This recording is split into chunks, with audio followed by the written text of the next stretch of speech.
자, 여러분 반갑습니다. 어, 반갑습니다. 네, 지금부터 제 20차 오이코스 전기 콜로퀴움을 이제 시작하도록 하겠습니다. 시작이 전부터 좀 이 시스템 때문에 좀 난리 쳤는데요. 오늘 보니까 하필이면 우리가 늘 쓰던 큰 저 모니터, TV 같은 모니터가 있거든요. 그게 보니까 이게 고장이 난 것 같아요. 그래서 그것 때문에 그 심기현 선생님이 학교까지 다시 가갖고 다른 모니터를 가져왔는데도 그것까지도 안 되고 그래가지고 지금 그냥 큰 노트북 가지고 지금 어떻게 임시 방편으로 지금 이제 어떻게 시스템을 지금 만들어서 지금 이제 하고 있습니다. 다행히 옆에 손종윤 그 물리학자이신 손종윤 선생님께서 오셔가지고 아무래도 저 같은 이게 이 문돌이들은 아예 이런 기계는 대해서 전혀 모르니까 다행히 손정윤 스님께서 많이 지금 도와주셔가지고 어쨌든 일단 프로큐움을 진행할 수 있게 됐습니다. 어, 추석 연휴도 이제 지나고 이제 갑자기 가을이 됐죠. 굉장히 무더웠는데 오늘 20차 콜로큐움에는 오늘 처음 참석해 주신 우리 정물결 시인님도 와주셨고요. 그래서 지금 이 오이코스 지금 사무실에 많은 분들이 와 계십니다. 그리고 지금 줌으로도 많은 분들이 지금 같이 해주셔서 너무 반갑고 고맙습니다. 그래서 소동이 있었습니다. 죄송합니다. 지금 이제 PPT 화면 잘 보이시죠? 네. 그럼 지금부터 발표를 시작하도록 하겠습니다. 사실은 제가 이렇게 PPT를 좀 양이 그렇지 많지는 않은데, 지금 첫 번째 지금 화면에 나와 있는 게, 모비딕, 우리나라 국내 번역본이고요. 그 오른쪽에 있는 화면은 하트 오브 더 씨라고 하는 그 영화 포스터입니다.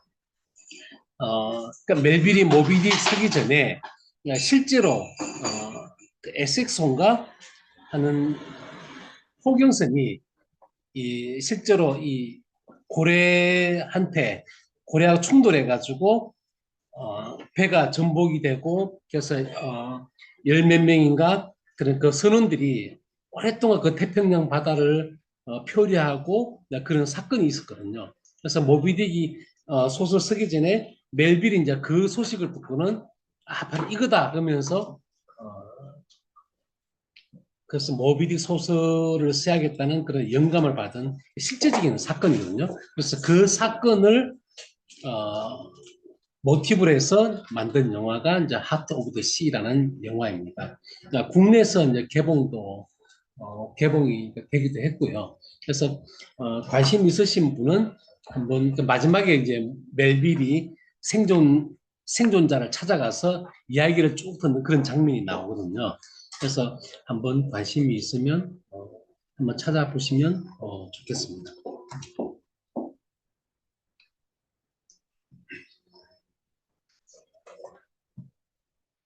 그 제가 쓴 이 고래 안보 바다의 이렇게 마음이란 책은 읽어보신 분들은 좀 아시겠지만 이야기에 좀 갈래가 좀 여러 갈래가 있습니다.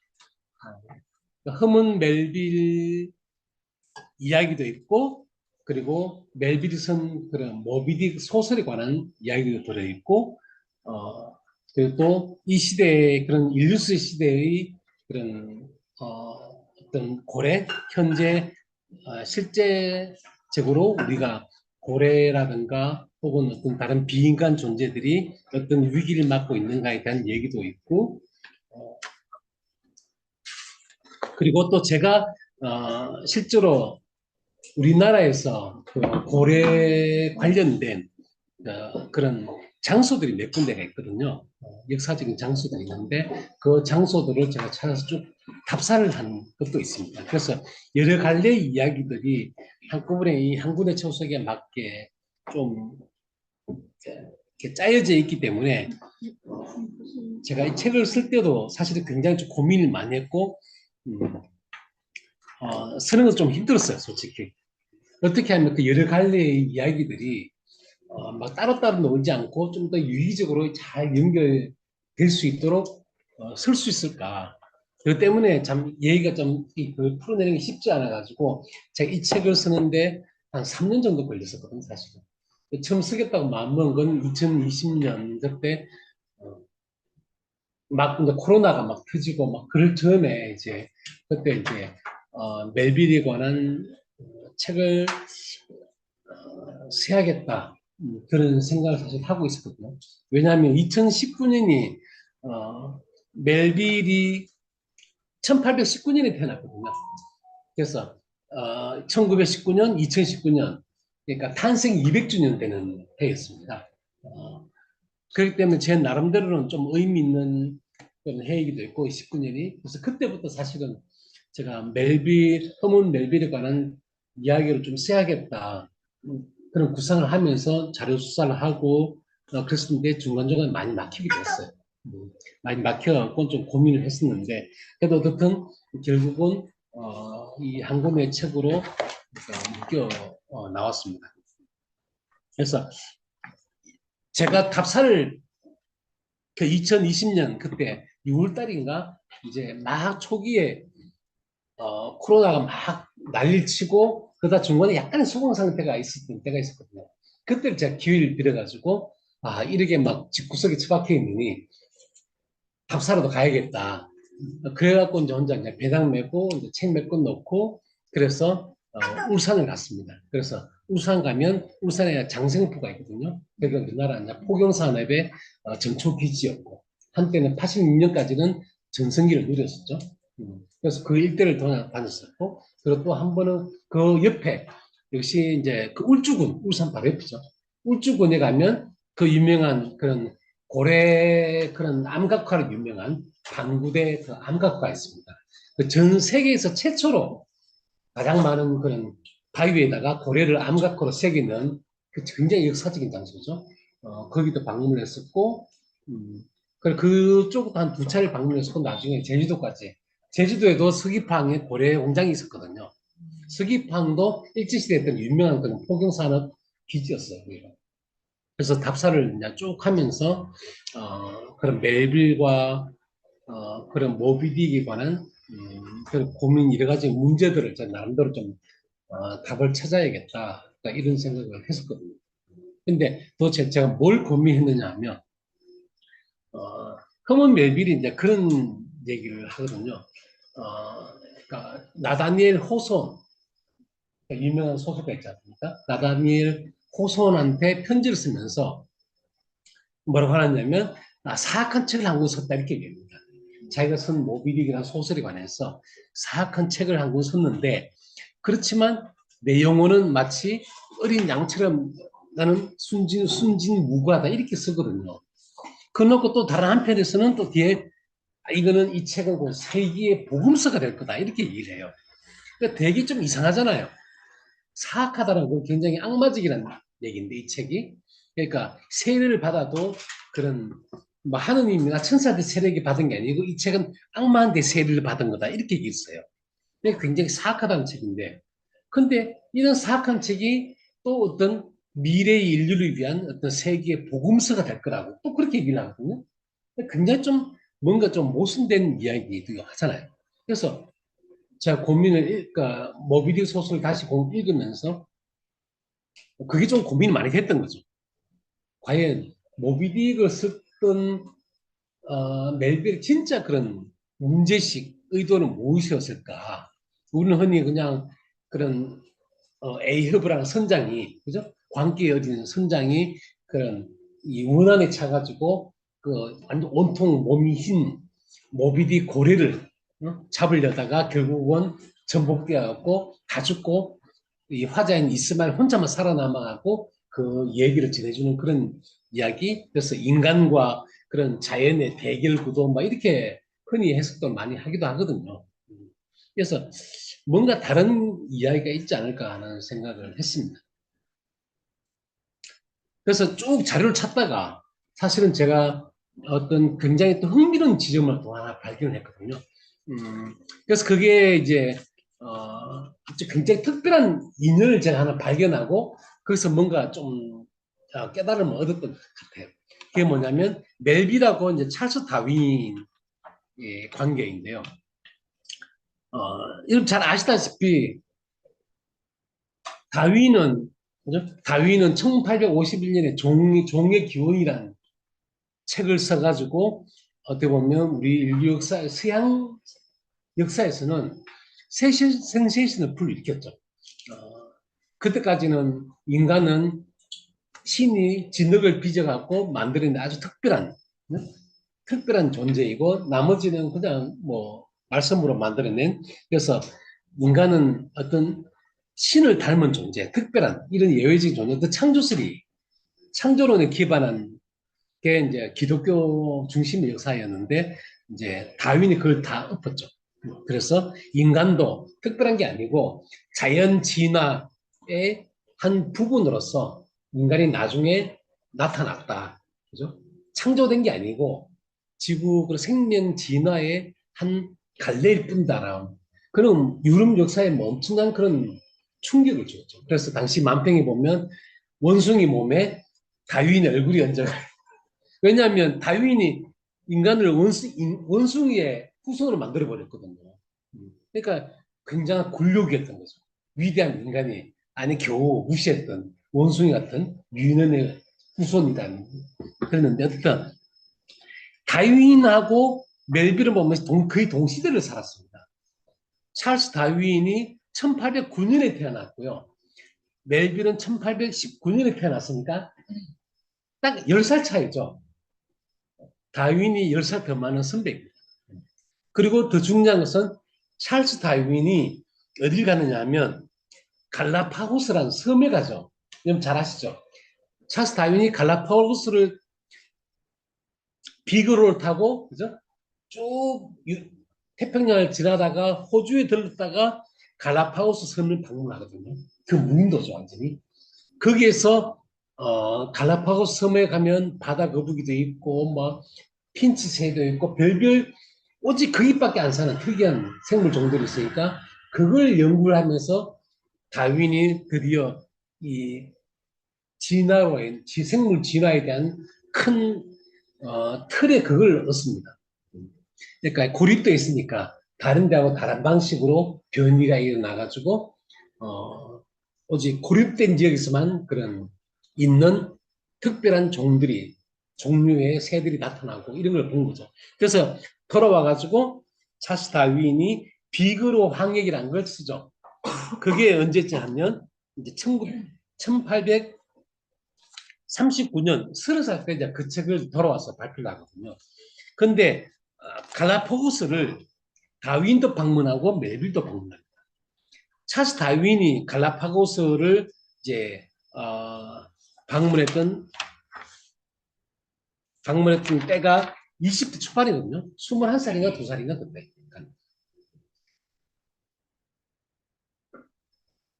그리고 1839년 30살 때 이제 비그로 항해기를 쓰고요. 그다음 1851년, 59년에 종의 기원을 발표합니다. 그런데 허먼 멜빌은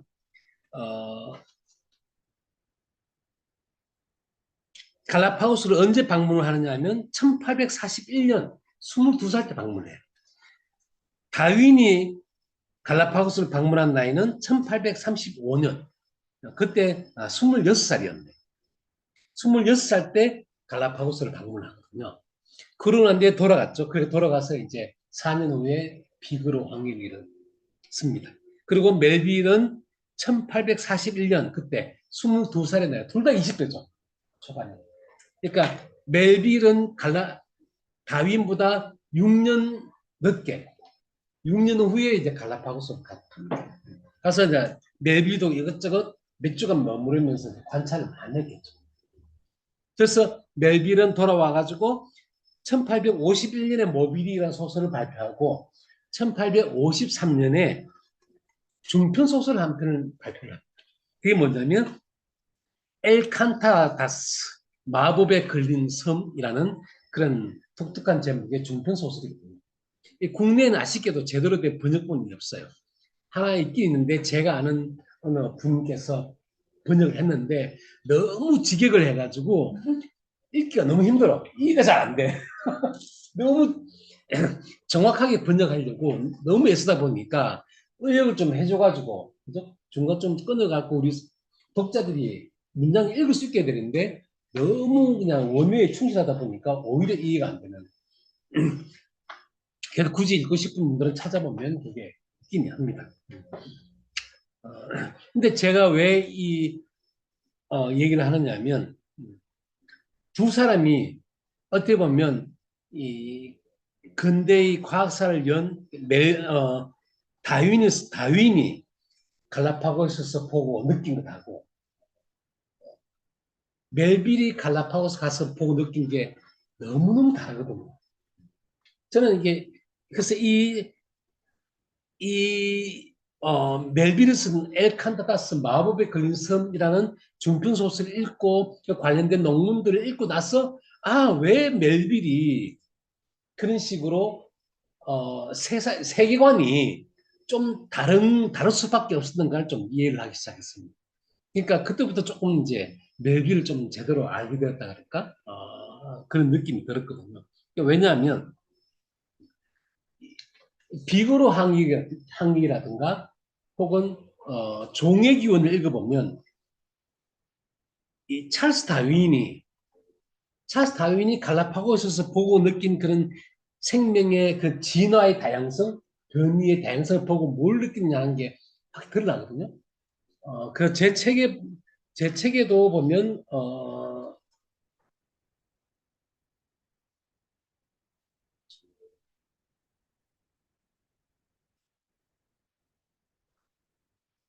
제 책에 이제 보면 갈라파고스 7장에 보면요, 제가 그 얘기를 조금 하긴 했습니다.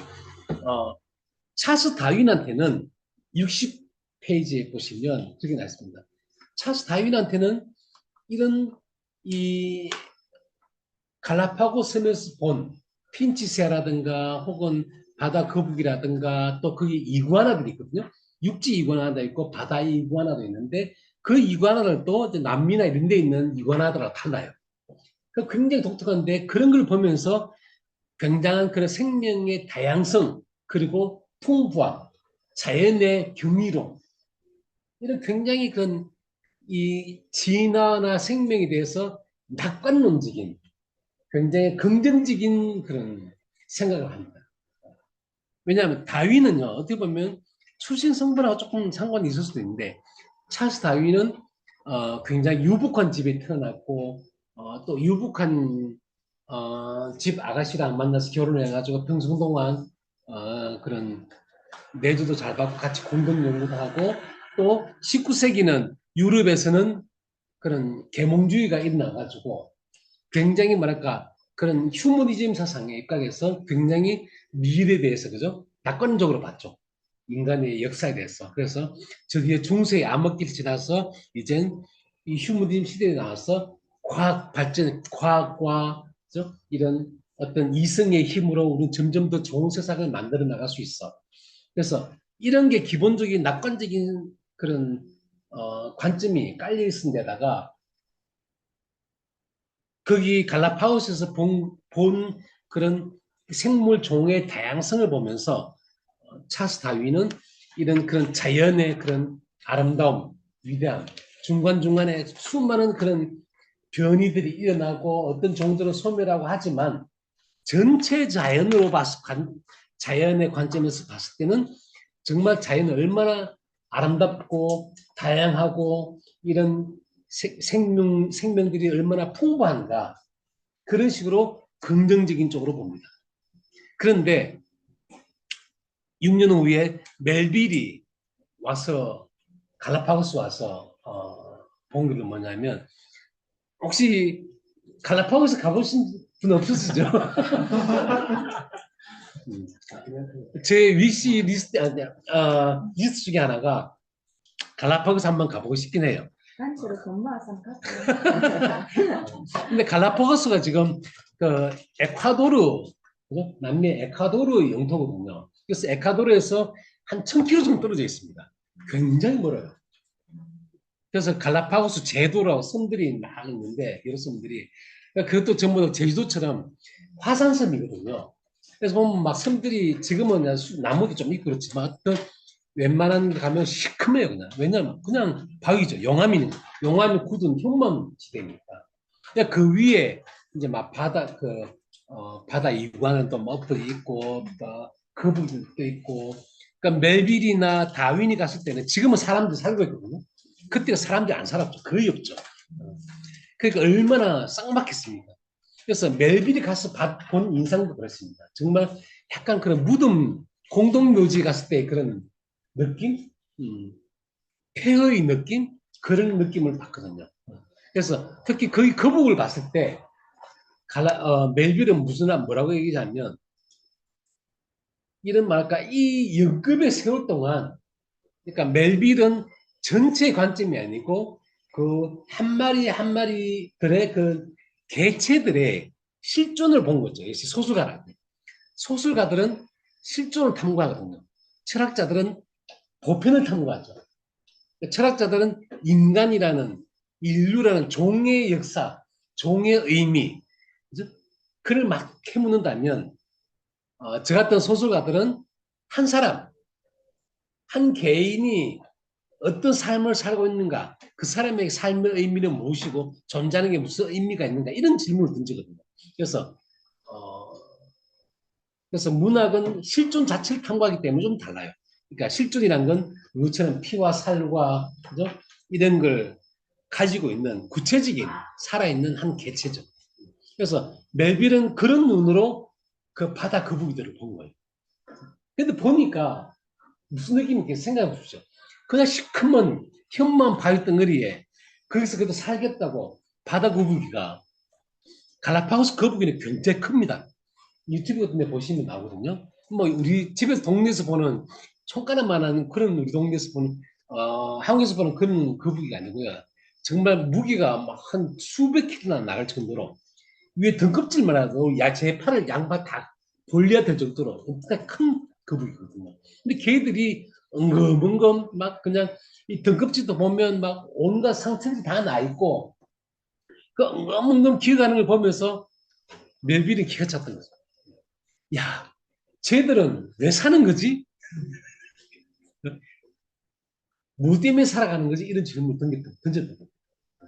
그래서 멜빌은 그것을 보면서 정말 저렇게 힘들게 생을 이어가는 이유가 뭘까, 쟤들은. 그래서 그런 그 거북이들이 견뎌온 그토록 그런 오랜 세월들 보면서 시간을 헤아릴 수도 없고 의미를 규정할 수도 없는 그런 인내심을 봅니다. 연급의 세월 동안 똑같이 그렇게 그죠? 뭐 우리가 흔히 그러지 않습니까? 그냥 생존과 번식 그리고 죽음 그게 다다. 태어나서 막 생존에 뺑막 버티다가 번식하고 그러다가 늙고 병들고 죽어. 생로병사를 계속 반복하는 거죠. 그래서 우리가 시지프의 고역이라고 하지 않습니까? 시지프가 그죠? 막 산꼭대기에 막 그 무거운 바위를 힘들게 굴려 올라가. 그 정상에 바위 올라가면 어떻게 됩니까? 바위가 다시 굴러 떨어져 버리고 시지프는 다시 그걸 바위를 등에 짊어지고 또 꼭대기까지 올리는 그 굉장히 무의미한 그런 반복을 우리가 시지프의 고역이라고 하지 않습니까? 그래서 그 프랑스의 그 소설가 생각나는 이방인의 선 알베르 까미가 그 시지프 시다라는 책에서도 던졌던 질문이 그러지 않습니까? 인간의 삶이 그렇게 시지프의 고역과 같다면 왜 살아야 하지? 왜 그럼에도 불구하고 자살하지 않고 살아야 할 이유가 뭐지?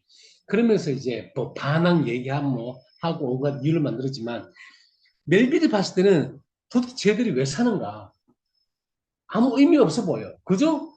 그냥 힘들게 고생하다가 어, 태어나서 고생하다 죽는다. 그 유명한 세 마리 그걸 이제 본 거죠. 그래서 그 어떻게 보면 일종의 마치 형벌을 받은 것처럼 보이더라고요. 그래서 제가 인용문 보면 그 소설에서 형벌을 내리는 악의에 찬 완전히 사악한 마법사의 희생양들이다. 이렇게 봅니다. 그 만약에 이런 바다 거북이들을 만들어낸 신이 있다, 조물주가 있다면 얼마나 잔인하냐. 저는 정말 악의에 찬 이 삶이란 것이 선물이 아니고 정말 일종의 벌을 준 거다. 그렇죠? 신이 아담을 만들어 놓고 아담이하고 이브가 벌 받은 그죠? 죄를 지어가지고 어떻게 합니까? 에덴의 동쪽으로 내쫓아 버리잖아요. 그래서 벌을 주잖아요. 여자들은 이제 아기 낳아서 그죠? 애를 키려야 되는 고생을 해야 되고 남자들은 그죠? 그 처자식 먹이 살려고 죽기 살기로 노동해야만 되고 그래서 눈물의 계곡이다, 대피다 그렇게 얘기를 하거든요. 그러니까 우리가 살고 있는 에덴의 동쪽은 사실은 그냥 형벌을 받는 일종의 리베지거든요. 에덴이 아닌 이상은. 그래서 멜빌이 본 건 그런 거죠. 그러니까 생을 보는 관점 자체가 굉장히 염세적인 쇼펜하우스계예요. 도대체 무의미한 생이 왔다가 그냥 내가 원하지도 않는 인생에 태어나고 고생하다가 그죠? 그리고 늙고 병들고 그냥 죽는 거야. 그게 끊임없이 반복되는 걸 봅니다. 그러면 멜빌이 찰스 다윈을 모르고 그러면 진화라든가 생명의 다양성이라든가 혹은 이런 다윈이 쓴 비그로 황해기 같은 거 이런 걸 읽지 않았을까요? 그건 아닙니다. 그건 아니에요. 멜빌이 이 종의 멜빌이 모비딕하고 모비딕 51년도에 발표했고요. 그리고 53년도에 이 중편 소설을 발표했는데 그 이전에 그 몇 년 사이에 비그로 항해기를 굉장히 열심히 읽었습니다. 그래서 다윈의 그 진해론도 다 알고 있었지만 다윈과는 다른 관점으로 이런 생명들의 존재하는 것들, 진화의 의미, 그러니까 개체의 관점에서 본 거죠. 어떻게 보면 다윈은 개체들이야 뭐 나서 그냥 죽든 말든 고생하다 죽든 말든 자연 전체를 봤더니 끊임없이 변이를 일으켜가지고 새로운 종이 나오지 않습니까? 우리 인간마더라도 우리는 호모 사피엔스라 그러지만 최근 그런 고고 인류학자들이 밝혀낸 바에 따르면 우리 호모 종류가 한 25종 정도 있다 그러지 않습니까? 우리 뭐 이게 잘 아는 최고의 그런 우리 호모 조상이 오스트랄로피테쿠스잖아요. 그 이후에 보면 뭐 굉장히 많은 흔히 아는 뭐 호모 하빌리스, 에렉투스, 네안데르탈뿐만 아니고 뭐 데니소바인 또 어디라 뭐 플로레시안 동남아 쪽에 정말 키가 작은 그런 호모 종도 있었거든요. 등등등 한 25종이 있었답니다. 그렇지만 지금 다 없어지고 아마 네안데르탈이 나고 지금 우리 살아있는 호모 사피엔스 종은 지금 현재는 그렇게 된대요. 네안데르탈이 나고 호모 사피엔스하고 데니소바이 나고 이 피가 막 섞였대요. 윤전소설 해보면. 그 섞여가지고 우리가 됐지만 어쨌든 수많은 종들이 사라졌죠. 그 예를 들면 뭐 어떤 네안데르탈인 중에 어떤 개체가 있다 봅시다. 최후의 네안데르탈인이 있었지 않겠습니까? 마지막으로 살아남은 어떻게 살다가 마지막에 죽었는지 모르겠지만 뭐 병으로 죽을 수도 있고 그죠? 혹은 호모 사피엔스한테가 던진 창에 맞아 죽을 수도 있고 그죠? 어떻게 죽었는지 모르지만 그 개인으로서는 분명 그냥 왔다가 힘들게 살다가 고생하다 죽은 거죠. 죽은 거지만 그래도 호모 사피엔스 종은 살아남아서 지금 지구의 거의 80억, 100억을 이루고 있거든요. 그래서 다윈의 관점에서는 얼마나 이런 종이 어떻게 보면 그런 이 한 종이 멸절된다 하더라도 또 새로운 종이 나타나고 하면서 자연 전체 보면 자연은 점점점 더 풍족해 왔다는 거죠. 실제로 우리가 지금 여섯 번째 멸종 시기를 맞고 있다고 하지만 지금까지 지구에 5번의 멸종이 있었지 않습니까? 대멸종이 있었거든요. 5번이나. 예를 들면 공룡들 보시면 다 없어졌지 않습니까? 행성 충돌로. 그 이전에도 정말 지구상의 거의 뭐 육상 생물의 90% 이상의 종들이 사라져버리는 대멸종 사태도 있었거든요. 근데 그 대멸종 사건은 이후에 그 많은 그런 다양한 종들의 새로운 종의 출현을 또 가능하게 했다. 이렇게 보는 사람들이 많거든요.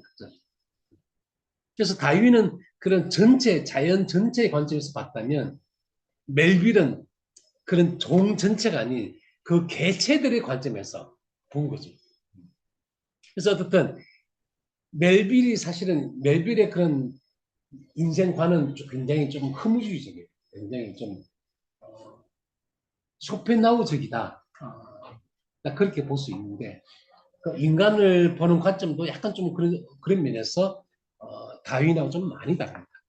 그래서 이런 작품을 읽으면서 제가 이제 그래서 모비딕을 다시 읽게 됐습니다. 그래서 왜 그 멜빌이 그런 모비딕을 사악하다고 했을까?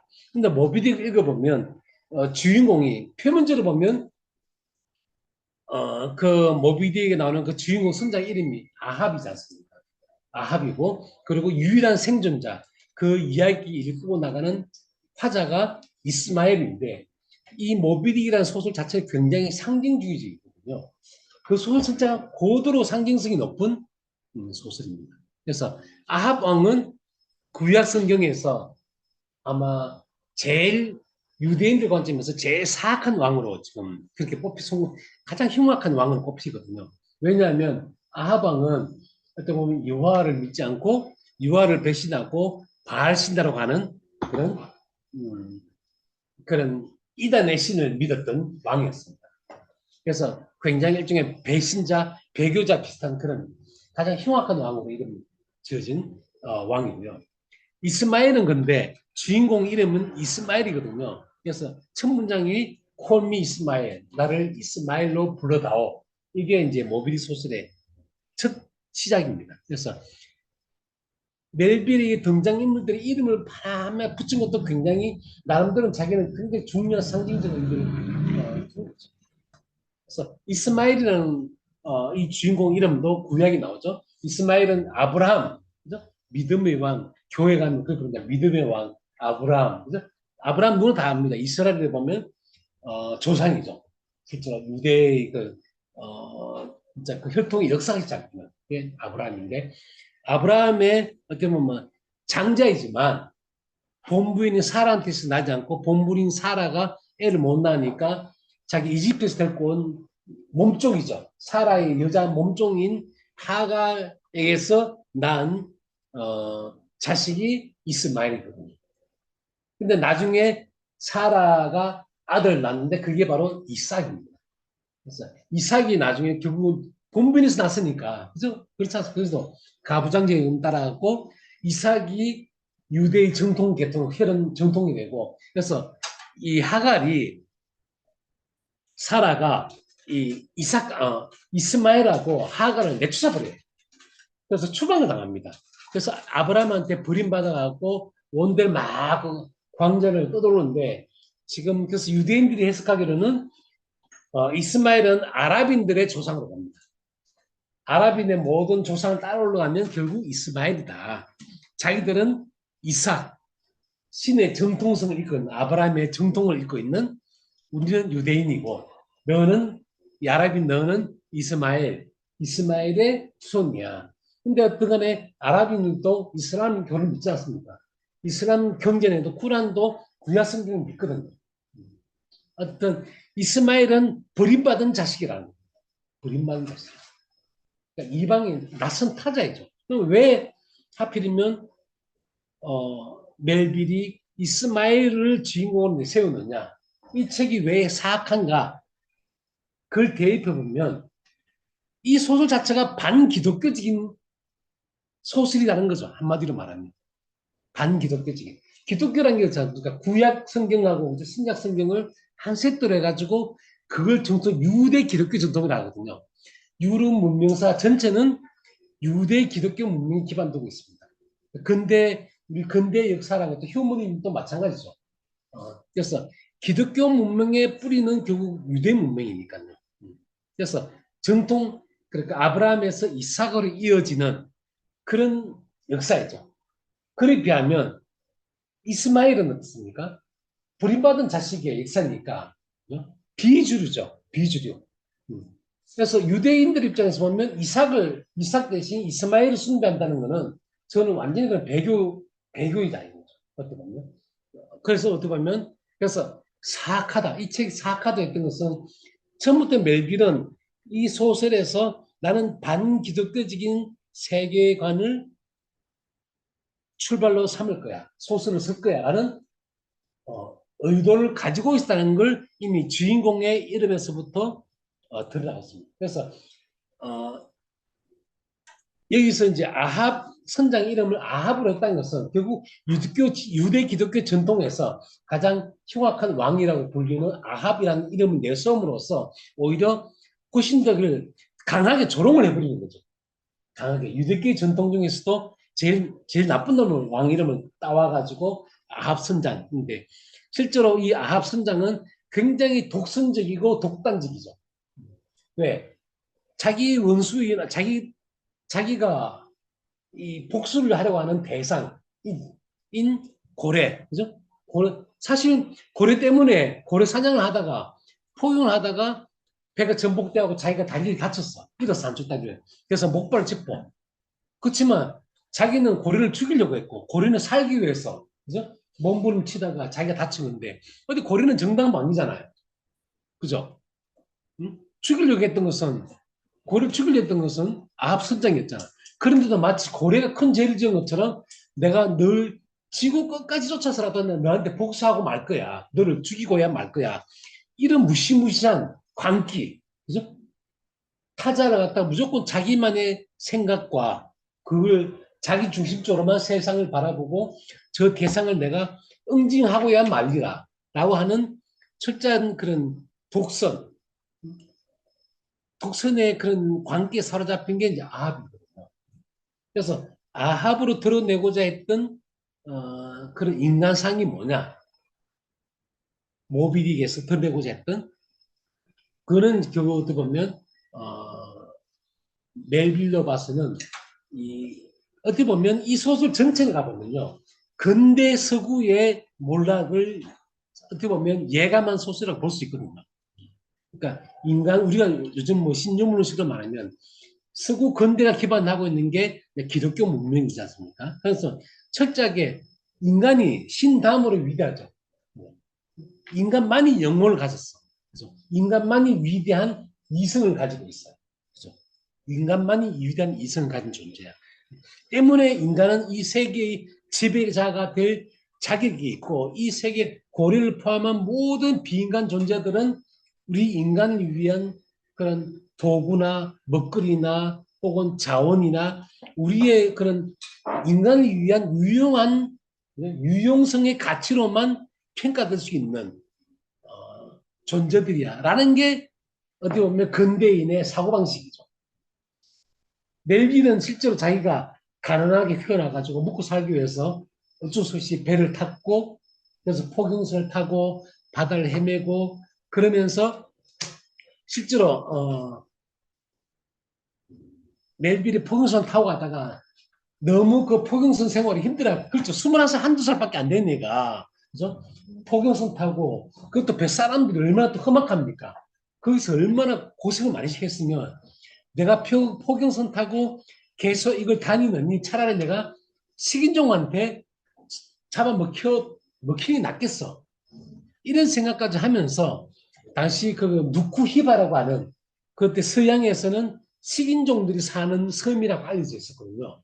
그 섬으로 동료 한 명하고 자기 나이 또래 청년 선언하고 그 섬으로 탈출해버립니다. 포경선 탈출해요. 엄청난 범죄를 저지른 거죠. 그러니까 21살 청년이 얼마나 그 어린애를 괴롭혔으면 그걸 못 견디고 탈출했겠어요. 그런데 막상 식인종이 사는 섬이라고 알고 있었던 그 섬에 가서 실제 식인종을 만났겠죠. 근데 직접 거기서 몇 개월간을 지나고 오는데 멜빈이 겪었던 그 사람들은 식인종도 아니었고 야만족도 아니었죠. 사실 그 누쿠이바 섬을 방문한 그 사건은 멜빌의 세계관에 엄청난 큰 반전의 충격을 줍니다. 그러니까 실제 겪어봐야 아는 거죠. 왜냐? 자기가 들었던, 그죠? 자기도 서구 중심의 이데올로기를 쭉 듣기로는 유럽 백인들만 문명사회를 가꿀 수 있는 이성과 과학을 가지고 있고, 나머지 비백인들, 아시아인, 그 다음 거기 있는 남태평양 섬에 있는 그죠? 그런 황인종 계통이죠. 원주민들은 다 야만족들이고 역사에 뒤떨어졌고 식인종들이야라고 그렇게 이데올로기적인 교육을 받았거든요. 네, 네. 근데 가서 보니까 여러분 뭐 요즘 하와이 가면 그 전통 그 원주민 춤추고 하잖아요. 얼마나 아름답습니까? 근데 그 가서 대접을 너무너무 잘 받고 실제로 거기 누쿠이바 섬 아가씨하고 연애 비슷한 썸도 타고 막 그랬거든요. 그러니까 환대를 받았던 거야. 그 자기들 가서 보니까 멜빌이 자기가 뭐 그 사람들이 서양 사람들보다 훨씬 더 관대하고 친절하고 순박하고 아름다워 보였던 거죠. 자기가 겪은 당시 미국이나 겪었던 서양 사람들 얼마나 잔인하고 이기적이고 돈밖에 모르고 그죠? 돈을 위해서라면 정말 사람 하나 죽이고 하는 건 아무것도 아닌 자기 겪었던 그거랑 너무 대비되고 그래서 멜빌이 거기 갔다 와가지고 첫 번째 낸 소설 책이 바로 여행기였어요. 누쿠이바 여행기인데 그 책으로 갖다 그게 베스트셀러 됐거든요. 그래갖고 이제 멜빌이 처음으로 이제 작가로 데뷔하게 됐고 그 인기를 몰아가지고 결국 이제 이 모비딕이라는 야심작을 쓰게 됐는데 어떤 멜빌은 전형적인 다윈 같은 전형적인 유럽인하고는 달랐던 거죠. 그러니까 다윈도 여기저기 많이 다녔긴 했지만 실제로 멜빌처럼 그렇게 원주민들의 속에 섞여서 살아본지는 않고 어디까지나 관찰자, 유럽인 관찰자의 눈으로만 그들을 봤죠. 다윈은. 그렇기 때문에 유럽 중심주의적인 생각을 벗어나기 힘들었을 거라고 봅니다. 그렇지만 멜빌은 이미 그걸 벗어나 있었던 것이죠. 그래서 멜빌이 모비딕에 보면 이스마일이 제일 처음에 딱 보면 제일 등장하는 만나는 인물, 이스마일이 제일 먼저 만나는 인물이 퀴케그라고 하는 그런 이 태평양 섬의 그 식인종 어떤 추장의 아들 비슷한 그런 식인종 원주민이거든요. 그래서 온몸에 막 이상한 문양들이 막 새겨져 있고 그러니까 처음에는 이스마일이 너무너무 무서워하고 놀랬지만 같이 하룻밤 지내고 겪어보니까 오히려 그 사람이 훨씬 더 진실하고 또 실제 소설에서 보면요.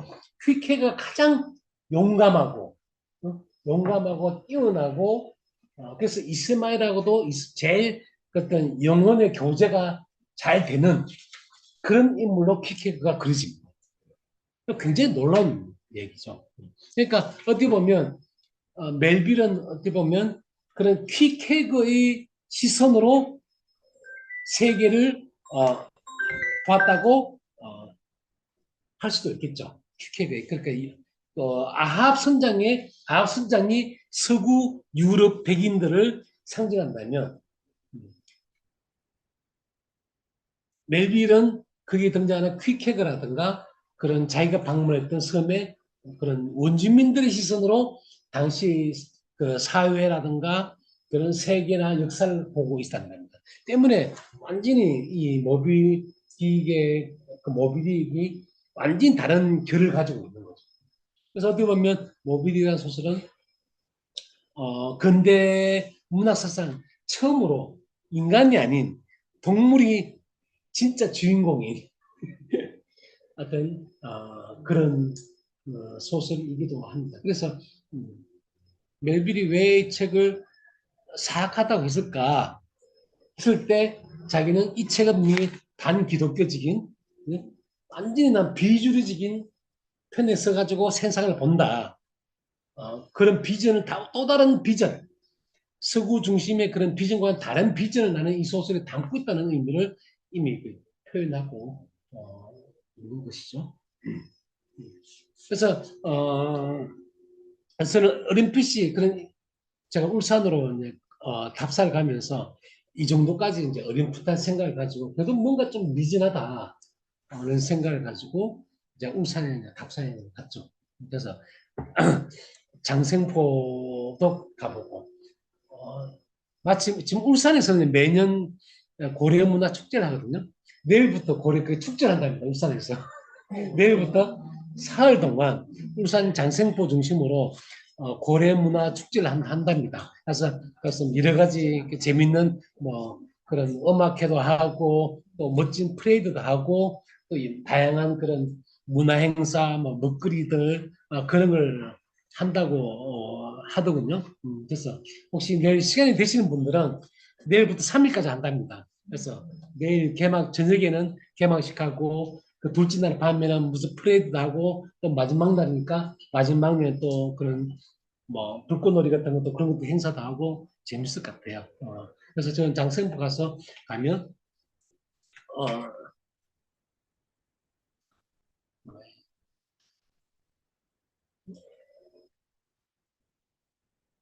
갈라포스 좀 많이 지나가. 장성포가 없지.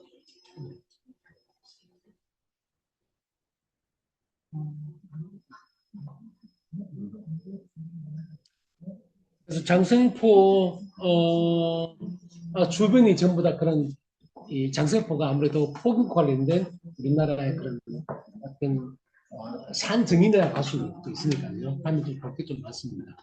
근데 저는 장성포보다 제가 가서 뭔가 진짜 어떤 온몸에 그 전율이 이랬던 큰 깨달음을 얻은 장소가 있는데 그게 바로 이제 그런 우주군에 있는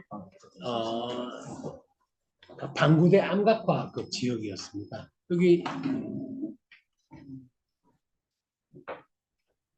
여기 그 화면에 보이는 그 지도가 좀 나오죠. 여기 보면 방구대랑 울주 천전리 저기 각석 그 방구대 그 주변에 그 천전리라고 하는 그것도 큰 바위 위에 그것도 이제 청동기 시대부터 신라 시대 때까지 수많은 사람들의 흔적이 바위 위에 새겨져 있거든요. 역사적 흔적들이. 그것도 있고 또 방구대에는 그런 그런 우리 조상들이 고래 사냥을 했던 그 고래의 흔적들을 남겨놓은 그게 있죠. 그래서 자 지금 화면에 보이는 이 화면에 보이는 건 이거는 이제 천전리에 있는 그 각석입니다. 여기는 말고도 그런 청동 시대부터 신라 시대 때까지 여러 가지 그런 문양들이 많이 나타나 있고요. 여기 보면 참 재밌는 게 신라 시대 초기 어, 4세기, 5세기 시대에 화랑들이 거기 다녀가면서 훈련하면 많이 왔나 봐요. 경주에서. 화랑들이 와서 새겨놓은 것도 있고 또 당시 왕족 나중에 그런 왕비가 될 그런 부인들 그리고 왕자들 또 여기 와서 이제 누이하고 와가지고 우리가 왔다가 갔노라 새겨놓은 것도 있고 또 신라를 일으킨 그런 문무왕 문무왕도 왕자 시절에 자기 엄마 손잡고 여기 왔다 간 그런 기록도 있습니다. 근데 여기는 이제 방구대 그 암각화 있는 자리죠. 이게 방구대 그 암각화에는 지금 보시면 고래가 수십 종류의 고래들이 다 그 그려져 있거든요. 근데 이게 언제 가면 새겨진다? 지금 학자들마다 조금 다르긴 한데 어쨌든 신석기 시대 기원전 한 7천년에서 5천년 신석기 시대죠. 신석기 시대에 그쪽 그런 장생포나 우쪽 그 앞쪽에 그 일대가 아마 고래들이 지금 많이 왔다 갔다 했거든요. 굉장히 많은 종류의 고래들이 왔다 갔다 말이에요. 그래서 이 종류 보면 뭐 혹등고로 돼 있고 뭐 돌고로 돼 있고 향육으로 돼 있고 뭐 아기를 등에 업고 있는 임신한 그런 어미 고래도 있고 새끼 고래도 있고 뭐 또 다른 종류의 수많은 종류의 그런 사슴이라든가 굉장히 많은 동물들이 쭉 그려져 있거든요. 아마 굉장히 주술적인 의미가 많이 있겠죠. 근데 어쨌든 아마 전 인류 역사상 이렇게 다양한 종류의 고래들이 그리고 굉장히 정교하게 이렇게 바위에다가 새겨놓은 건 한국이 처음이거든요. 그러니까 지금 세계 문화유산에 지금 등재가 되어 있기도 하고 그런데 근데 제 가서 뭐 이게 뭐 그런 것보다 하고 뭐 그보다는 제가 놀랐던 게 뭐냐면요. 제가 지금 이 화면에 보이는 게 뭐냐면, 그 중간중 허연 게 보이시죠? 예. 저게 뭐 같습니까? 이게 요 바로 건너편이요. 뭐냐면, 아까 천전지 각석화, 천전지 암각화가 있는, 그 바위 바로 맞은편 그 사이에, 보여요? 그 사이에 객천이 흐르거든요. 이 객천이 이렇게 흘러요. 그 바로 건너편입니다.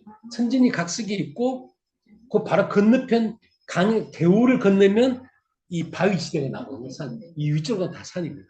이게 뭐냐면 공룡 발자국이에요. 공룡 발자국. 네, 공룡 발자국. 저는 이 답사를 가면서 여기가 공룡 발자국이 있으라고 저는 몰랐죠. 왜냐? 저는 그냥 방구대 암각화, 그 천전리 뭐 각서 거기에 대한 자료만 열심히 읽고 공부하고 막 그것만 알고 갔는데 이런 게 있는지를 모르고 또 게다가 제가 차가 없어가지고 버스 타고 왔는데 길을 잘 모르니까 잘못 내려가지고 그 중간 택시 타고 가고 택시 아저씨가 하필 방구대 쪽이 아니고 빙 산 건너가지고 돌아가지고 이, 이 천정리 각석 쪽 그쪽에다 나를 내떨고 준 거예요. 그래서 이게 뭐지? 이상한 그냥 숲이야. 근데 저 감이 있대 각석이. 그래서 막 이렇게 걸어갔는데 진짜 그 각석지대가 있더라고요. 조금 표지였고 그때 막 코로나 시절이니까 평일이고 관광객이 아무도 없었어요. 지금 혼자 다니신 예, 거예요? 네, 혼자 갔죠. 답사니까. 그래서 세 하나 메고 내 혼자 가는 게 산이 좀 무섭긴 하더라고. 뭐 계곡이 있고. 그래도 뭐 이렇게 막 걸어갔는데 각석이 있어서 이제 표지판도 보고 앞에서 막 사진 찍고 그 바로 건너편에 개울이 발 앞에 개울이 이렇게 막 흐르고 있어요. 그래서 표지판에 그쪽으로 이렇게 산길로 쭉 올라가면 산을 건너가면 방구대 암각화가 나온다는 거야. 그 산길을 타고 가야 되는 거예요. 거꾸로. 근데 그런가 보다 하고 갔는데 앞에 이상한 표지판한테 이게 공룡 발자국이라고 써놓은 거야. 뭐지? 이렇게 가만히 보니까 실제 가서 가만히 보니까 실제로 중간중간에 파인 게 있는 거예요. 그래서 이게 공룡 발자국이구나. 이게 뭐지 하고 제가 너무 충격을 받았다고. 왜냐하면 생각해보시 바로 개울 발 앞에 이게 이제 서기 따지면 영남 한 서기 영년 전후에 청동기 시대부터 사후성에 몇백 년에 된 가란 우리 인간의 흔적이 새겨져 있어. 그래서 수많은 화랑들도 오고 공주님도 오고 왕자님도 오고 그죠? 막 산에 왔다 갔다 해도 그 바로 건너편 한 10여 미터 앞에 있는 바위지대가 혹은 그 동네 전체가 1억 년 전후에 혹은 2억 년 전부터 6,500만 년 전에 공룡들이 그죠? 행성하고 박치해가지고 멸종하기 전까지 여기가 공룡들의 놀이터였고 삶의 터전이었다는 걸 누가 알았겠습니까? 그걸 생각하니까 갑자기 바로 길 건너편에는 고래들이 있었잖아요. 그러니까 고래들이 출현하기도 전에 공룡 시대가 있었지 않았습니까? 그죠? 공룡들이 다 멸종한 이후에 이제 쥐를 닮은 포유류가 그죠?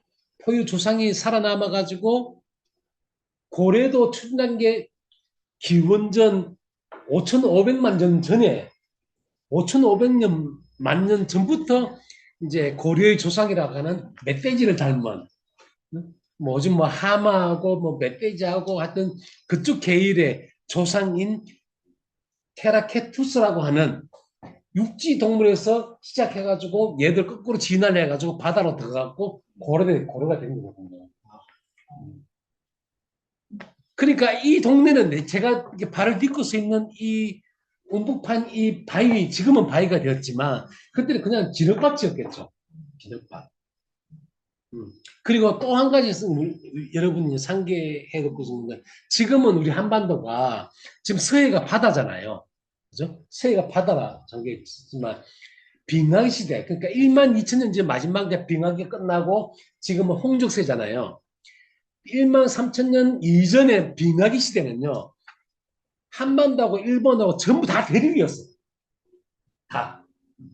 그냥 다 붙어 있습니다. 대륙에. 그러니까 서해는 바다가 아니고 그것도 육지였어요. 육지. 근데 그 사이에 울산하고 동해 이쪽에는 이쪽에는 어떤 바다가 있었고, 고려들이 왔다 갔다 하던, 이 신석기 시대니까, 그러니까 7,000년 전, 그때는 바다에 있었던 거죠. 그때는. 왜? 기원전 만년 이후부터는 이제 빙하가 다 녹아갖고 해수면이 올라와서 서해가 전부 다 바다가 되어버리고, 이 남쪽 바다, 동해 쪽하고, 이제 제주도, 뭐, 대마도, 일본도 다 그 사이에 전부 다 지금, 다 바다로 됐죠. 그러면서 이제 고려들이 이제 왔다 갔다 하게 되었죠. 그러니까 제가 그 자리에 앉아서 느낀 건 그거죠. 이 어마어마한 이 지구의 그런 지질학적 역사 전체, 그죠? 역사. 공룡이 실었던 1억 년, 2억 년 전 공룡이 멸망한 이후에 이제 포유류가 출현하고 그다음 고려들이 나타나고, 그죠? 고려들이 출현한 게 5,500만 년 전이에요. 그럼 오스트랄로피테쿠스라고 하는, 그죠? 인간 호모종의 최초의 그런 인간도 아닌 조사 나타난 건 4, 500년 전, 길이야 7, 800만 년 전이거든요. 오스트랄로피테쿠스 나타난 거. 그럼 우리 지금 호모사피엔스 얼마 됐습니까? 20만 년밖에 안 돼. 그죠? 그러니까 뭐 5,500만 년, 1억 년, 2억 년 이 기간하고 우리 호모사피엔스 중 20만 년. 그리고 제가 바로 눈앞에 보고 있는 우리 신라 시대 해봤자, 그죠? 뭐 서기 이제 뭐 4, 500년. 이 어마어마한 시간이 간격이 저로 하여금 그 세월의 그 무게가 뭔가 이렇게 전율이 일 만큼 너무 크게 다가왔던 거예요. 그래서 이게 뭔가 싶기도 하고, 그 실제로 이 주변, 이렇게 이 울주군 이 방구대 암각화라든가 산천리 이쪽 주변이 참 놀라운 게요. 여기 이 지역에 보면, 그러니까 공룡 시대부터 시작하고 조선 시대까지 여기서 다 있어요. 그러니까. 이 조그만 이 계곡 동네, 그러니까 울주군 요 동네가요. 그래서 보면 그 반고사라고 하는 저런 원효선님께서 돌을 닦았던 반고사란 절이 천전리 암각화 그 주변에 있습니다. 그러니까 지금은 그래서 학자들이 반고사 뭐 흔적만 지금 남아 있을 뿐인데, 어떤 원효선님이 하면 그죠? 와, 우리나라 그죠? 선 중에서는 우리나라 불교 역사에서는 가장 위대한, 그런 선상이지 않습니까? 그리고 요 좀 밑에 내려가면요, 반구대라고 하는 조그만 그런 정자가 있는데, 거기는 고려시대의 중심인 정몽주가 귀향을 와서 썼던 이 동네. 정몽주가 귀향을 와가지고 귀향사를 했어요. 그래서 여기 와서 선비들하고 어울리면서 시도 쓰고 막 이 방구대 올라와가지고 이 동네 구경 따고 그랬어. 근데 정몽주는 이 각석도 못 봤을 테고, 그죠? 이게 암 갖고 있는 바위를 이게 뭔지도 몰랐을 거 아니야. 이게 고래인지 뭔지 알았더라면 얼마나 충격을 받았을까. 그죠? 자기 사는 동네에 공룡이나 동물들이 있어가지고 왔다 갔다 했다. 그죠? 음. 그리고 밑에 쭉 내려가면 조선시대 또 선비들이 막 살아오고 또 이게 집들도 서원도 남아있고. 그러니까 제가 갔더니 방구대 암각하고 천정리 각석이 있는 그 조그만 그 개울, 여기가 방곡천이라고 하거든요. 그 주변에 가보시면 정말 놀라운, 그죠? 역사가 어떻게 압축되어 있는, 그죠? 공룡 시대부터 우리 20세기까지 전 역사가 다 압축이 되어 있는 그런 장소이기도 합니다. 그러면서 저기 갔다가 없어 다시 울산으로 돌아오면서 제 머릿속에 내내 그 충격, 그 어마어마한 그 시간의 충격, 진짜 마치 제가 공룡 시대부터 지금까지 쭉 살았던 듯한, 그 세월을 쭉 마치 파노라처럼 보고 있다 그런 느낌이 들었고, 근데 막상 울산 딱 들어오니까 울산은 현대잖아요. 현대 20세기 그리고 21세기 도시. 여기는 공업도시잖아. 여기 오니까 어떤 여기는 산이니까 그냥 대부분 뭐 산이고 강이고 뭐 울창한 숲이 막 있다가, 그러니까 제가 원시의 어마어마한 역사의 시대를 공룡 시대까지 여행 갔다가 다시 이 시대 현대의 시간 딱 오니까 이게 또 충격인 거야. 너무 낯설더라고 울산이. 그래서 막 삐까뻔쩍한 그런 건물들이 있고 차들이 막 다니고, 그죠? 막 번쩍번쩍 빛나는 유리 건물에 막 매연이 팍팍 매연 냄새 나고 인간들이 또 얼마나 많아요. 막 사람들의 물길을 보고 나니까 그 대비의 시간이 얼마나 대비가 됩니다. 그죠? 그 고요한 연급의 시간하고 지금 완전히 그 시간 다 뒤집어버리고 오직 인간만을 위한 어떤 세계를 만든 인공의 그런 도시. 그걸 보니까 이 어마어마한 시간의 대비가 저한테는 또 하나의 충격이었고 그런 이런 인공의 도시에서 느껴지는 그런 이질감이랄까 이런 것들도 와 이걸 내가 어떻게 정리해야 되나 제 책에서도 이제 그런 느낌들을 조금 표현하긴 했지만 저 역부족으로 제가 느꼈던 그런 느낌들을 생생하게 다 표현하기는 참 어려웠던 것 같습니다. 그래서 제가 그랬던 이 여행에서 느꼈던 것은 그랬던 것 같습니다. 우리 이제 오이코스에서는 그동안 신유물론 철학, 인류적 철학을 계속 공부하면서 그런 우리 근대란 시대가 실제로 그렇죠. 근대란 휴머니즘의 시대는 어디 뭐 서양이 아니라 기독교 문명, 그죠? 휴무딘 자체도 기독교 철학에 바탕을 두고 있거든요. 그래서 시간도 그냥 점점 더 진보한다고 이렇게 생각을 하고 있었고, 인간이, 그죠? 어떻게 보면 유일하게 신이 숨을, 영혼을 불어넣어준, 그죠? 그런 신의 아들 비슷한 였었던, 그 이제 작사하시고 자료 찾고 다니고 이래 하는 건 몇 년 걸리고 집필해서 딱 쓰시는데 얼마 걸릴 거예요? 이 책이 나오니까. 그러니까 이 책을 제가 쓰기로 마음먹고 자료 조사하고 읽고 조금 쓰기 시작했던 것은 2020년 초부터 시작했거든요. 그 하다 중간중간 계속 막혔죠. 왜냐하면 하다 보니까 공부할 게 너무 많고 또 제가 답이 자꾸 막히는 거예요. 그래서 아까 얘기했다시피 여러 갈래의 이야기들이 있는데 멜빌 이야기도 있고 모비딕 이야기도 있고 그리고 이런 일루스의 이야기도 들어가 있고 이런 것들 어떻게 이해가 될지 모르겠던 거예요. 그래서 제가 답사를 갔던 거죠. 이미 저서가 많잖아요. 책이 네. 나온 게 많은데 이 책이 조금 시간이 많이 걸리는 책이거든요. 제일 오래 걸렸던 거죠. 저는 굉장히 글을 책에 빨리 비해서. 쓰는 편이거든요.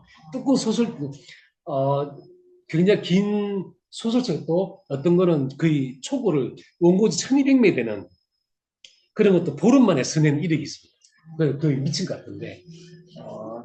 이거는 그 원고지 분량을 비하면 절반밖에 안 되거든요. 600매, 원고지 따지면 한 원고지 600매 정도밖에 안 되는 책을 3년 걸렸던 거죠. 쓰다 갈아엎고, 막 다시 편집하고, 뭐, 그런. 엄청 뿌듯하시겠다 찾아보면 근데 꼭 성공적이지 않고, 그 얘기는 조금 이따가 다시 토론 시간에 질문을 받을게요.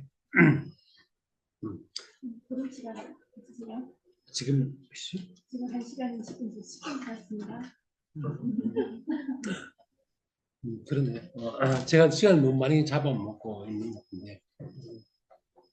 그래서 제가 제가 일루스의 얘기나 인간 중심주의에 대한 비판은 우리 오이코스 회원들이시라면 이렇게 다 알고 있는 얘기들인 것 같고 그래서 이 책이 왜 그러면 멜빌이 복음서라고 불렀을까? 그죠? 사악하다는 건 조금 이해가 되시죠? 그런 기독교 서구 주류의 역사 주류의 관점과는 다른 방식으로 어떻게 보면 고려의 시선으로 세상을 봤다고 저는 그렇게 생각합니다, 사실은. 때문에 그런 비인간 존재인 고려의 관점에서 세계를 바라봤을 때 그런 어떻게 보일까 그런 걸 저는 멜빌이 고민을 좀 한 게 아닌가. 그래서 이게 복음서가 왜 세계의 복음서라고 했을까? 는 것은 딱 결론적으로 말하면 멜빌이 봤을 때는 너무 그런 인간 중심적으로 기독교 중심적으로 뭐 고려부터 시작해가지고 모든 거 다 인간들이 재배해야 되고 마음대로 잡아먹어도 되고 그건 아닌 것 같다. 그래서 타자성의 문제를 제기하거든요. 그래서 고래 흰고래를 묘사하는 걸 보면 바다하고 흰고래를 묘사하는 걸 보면 굉장히 저거는 불가해한 신비 인간이 아무리 이성적으로 파고들라 해도 뭔가 우리가 더 이상 파헤칠 수 없는 인내가 존재해 있는 그런 낯선 그런 고유성 있는 타자라고 얘기를 하거든요.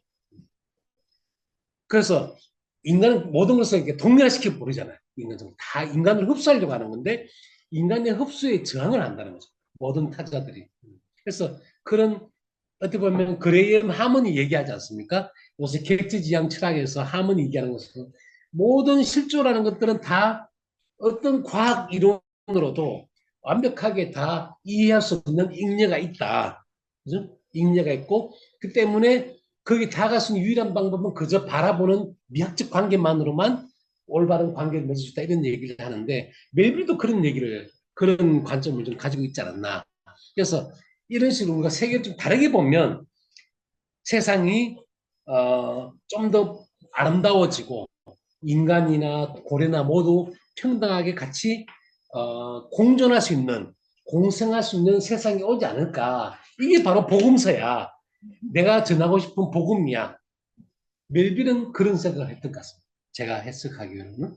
그래서 너무 제가 이런 인류세적 혹은 신유물론의 관점에서 내가 멜빌을 좀 오버해서 독해했을 수도 있는데 그쵸 뭐 멜빌 신유물론 걸 이런 걸 알았을 리는 없을 테니까. 그렇지만 그럼에도 불구하고 어쨌든 멜빌은 실제로 포경선 타고 그 고래 사냥은 다 나갔었고 실제 그런 고래들이 다시 수많은 그 들소들 때처럼 멸종하지 않을까. 정말 진작에 고비도 이 소설에서 막 하고 있거든요. 고래는 다 사라지지 않을까. 그런 걱정도 했었고. 그래서 그런 멜빌은 굉장히 삐딱한 사람이었어요. 보는 관점 자체가. 그래서 그런 주류적인 그런 기독교적인 혹은 인간 중심주의적인 세계관하고는 완전히 다른 방식으로 세상을 보고 있다는 것은 분명한 것 같아요. 그래서 저는 여러분 제 책을 하나의 모티브로 해가지고 멜빌도 한번 다시 한번 좀 재밌게 좀 읽어보시고 그리고 시간 되시면 그 장생포라든가 서귀포라든가 이런 데 몇 군데 그런 고려의 흔적이 있는 것도 한번 답사도 해보시면서 우리가 살고 있는 이 시대에 어떻게 하면 우리 인간과 다른 비인간 종들이 함께 공존할 수 있을지를 고민해 보는 것도 일단 재밌지 않을까 하는 생각을 합니다. 제가 너무 많은 얘기를 혼자 다 해버리면 안 되기 때문에 제 얘기 정도로 하고 네 그러면 지금부터 한 10분 정도 휴식 시간을 갖겠습니다. 그리고 10분 후에 이제 질문하고 토론을 하는 시간을 갖도록 하겠습니다. 네, 10분 후에 뵐게요. 네, 고생하셨습니다. 자, 그럼 지금 이제 30분 됐으니까요. 네, 이제 토론을 갖도록 하겠습니다. 지금 제가 먼저 질문해도 돼요? 네네. 다른 사람 질문 준비하실 동안에 제가 먼저 하겠습니다. 제가 먼저 왜냐면 그때 제가 그 서양 철학의 문제들 수업을 하면서 플라톤 수업을 했거든요. 수업을 하면서 그런 얘기가 있었어요. 고대 철학자들은 특히 플라톤도 그렇고 우리 감각을 통해서 완전한 지에 이룰 수는 없다 라고 얘기를 하잖아요. 완전한 감각을 통해서 완전한 지에 이룰 수 없기 때문에 이성적 사유를 통해서 완전한 지에 이른다 라고 했는데 아까 김문아 선생님께서 함엄도 그렇고 신유물론자들도 그렇고 어쨌든 간에 우리가 어떤 완전한 지혜에 이른다라는 것은 사실 불가능을 하기 때문에 타자에 이르는 길은 바라보는 것이다 이렇게 말씀을 하셨거든요. 두 가지 방법이 있는데 이성적 사유를 통해서 가는 것도 사실은 완전한 것을 안다는 것 자체가 좀 불가능하다는 것을 동의하는데 바라만 보는 것도 완전하게 알 수는 없지 않아요? 그러면 바라보면서 우리가 상대를 파악한다라는 것은 어떤 의미일까?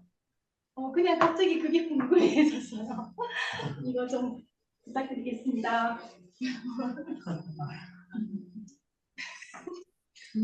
아니, 첫 시작부터 그렇게 어려운 아무리 철학자시라지만 너무한 거 아닙니까? 그러니까 줌으로 들으신 분도 지금 방금 심기현 스님께서 질문하신 내용 다 들으셨겠지만 질문 내용은 그렇습니다.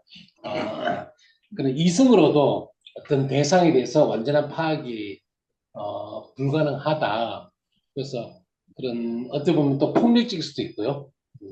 그래서 그거 말고 그저 바라만 보는 이건 좀 미학주의적인 접근 방식이죠.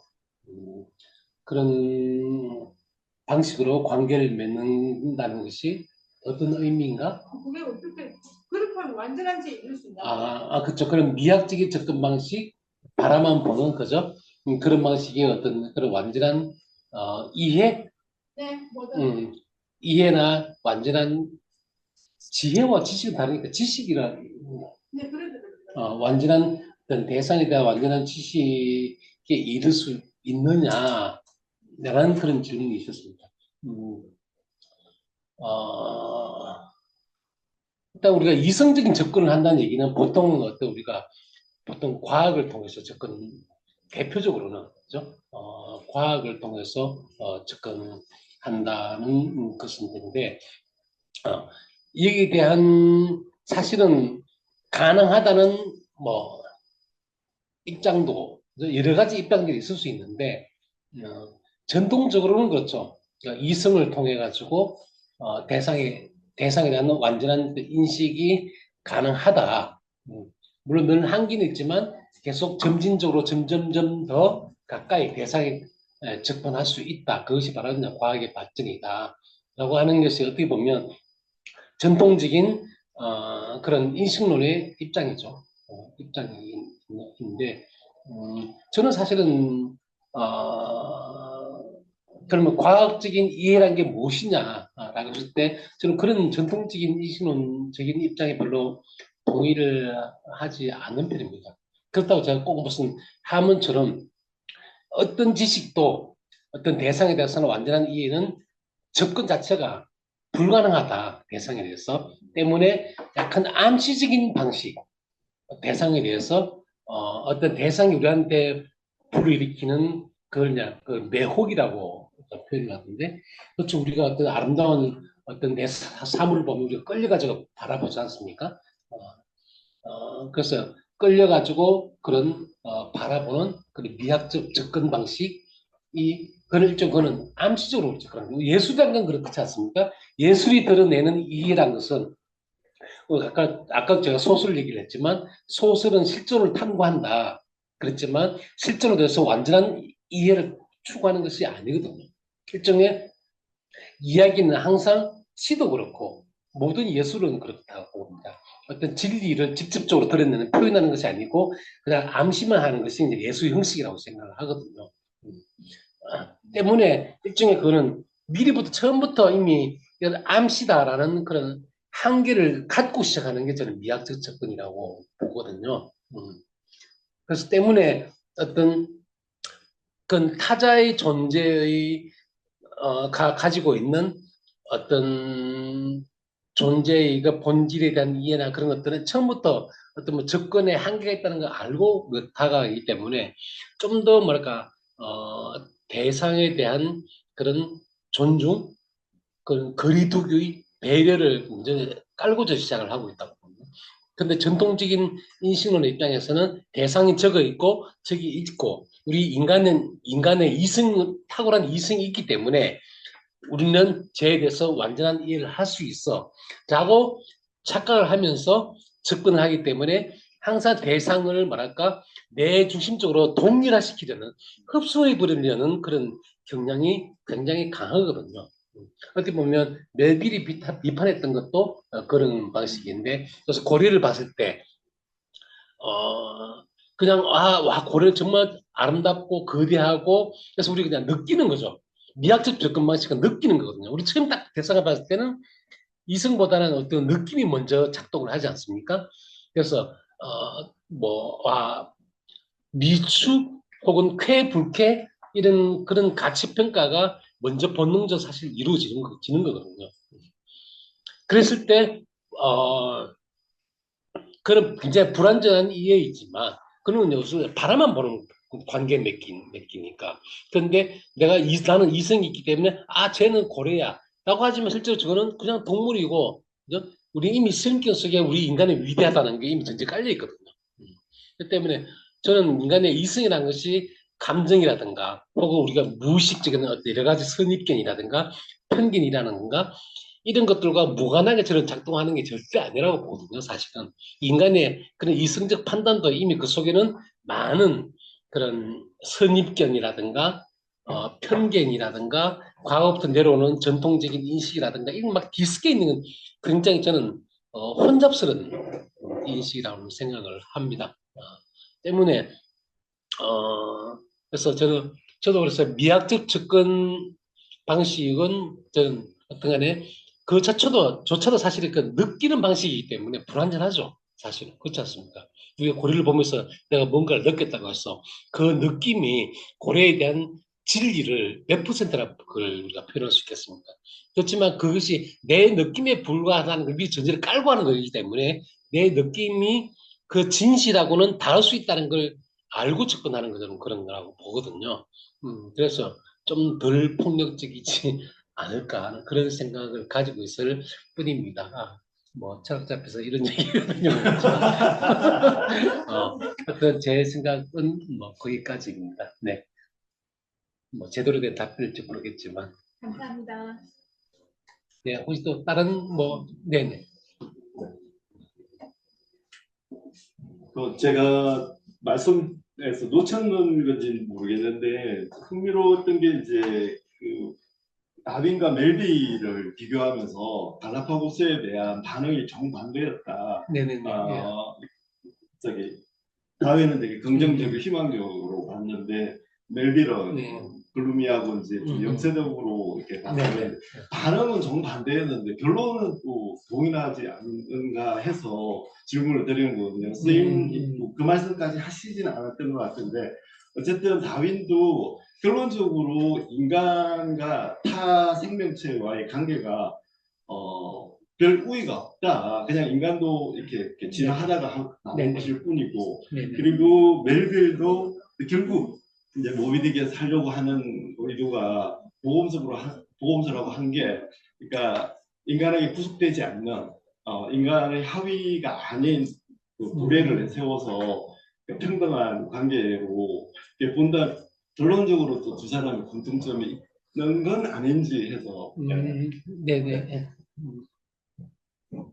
네, 방금 그 좋은 질문을 주셨는데, 멜빌하고 다윈이 그 반응, 처음에 그 갈라파고스에서, 그 뭐 바다 거북이라든가 이관을 봤을 때의 느낌, 그 섬을 봤을 때의 느낌은 달랐지만, 그래도 결론은 어떻게 보면, 그런 인간 중심주의를 벗어났다는 점에서 비슷하지 않느냐라는 말씀을 주셨는데, 그래서 저도 거의 그렇게 그런 관점에서 거의 많이 닮았다고 생각합니다. 왜냐하면 다윈의 진화론에 대해서 사실 많은 오해가 있거든요.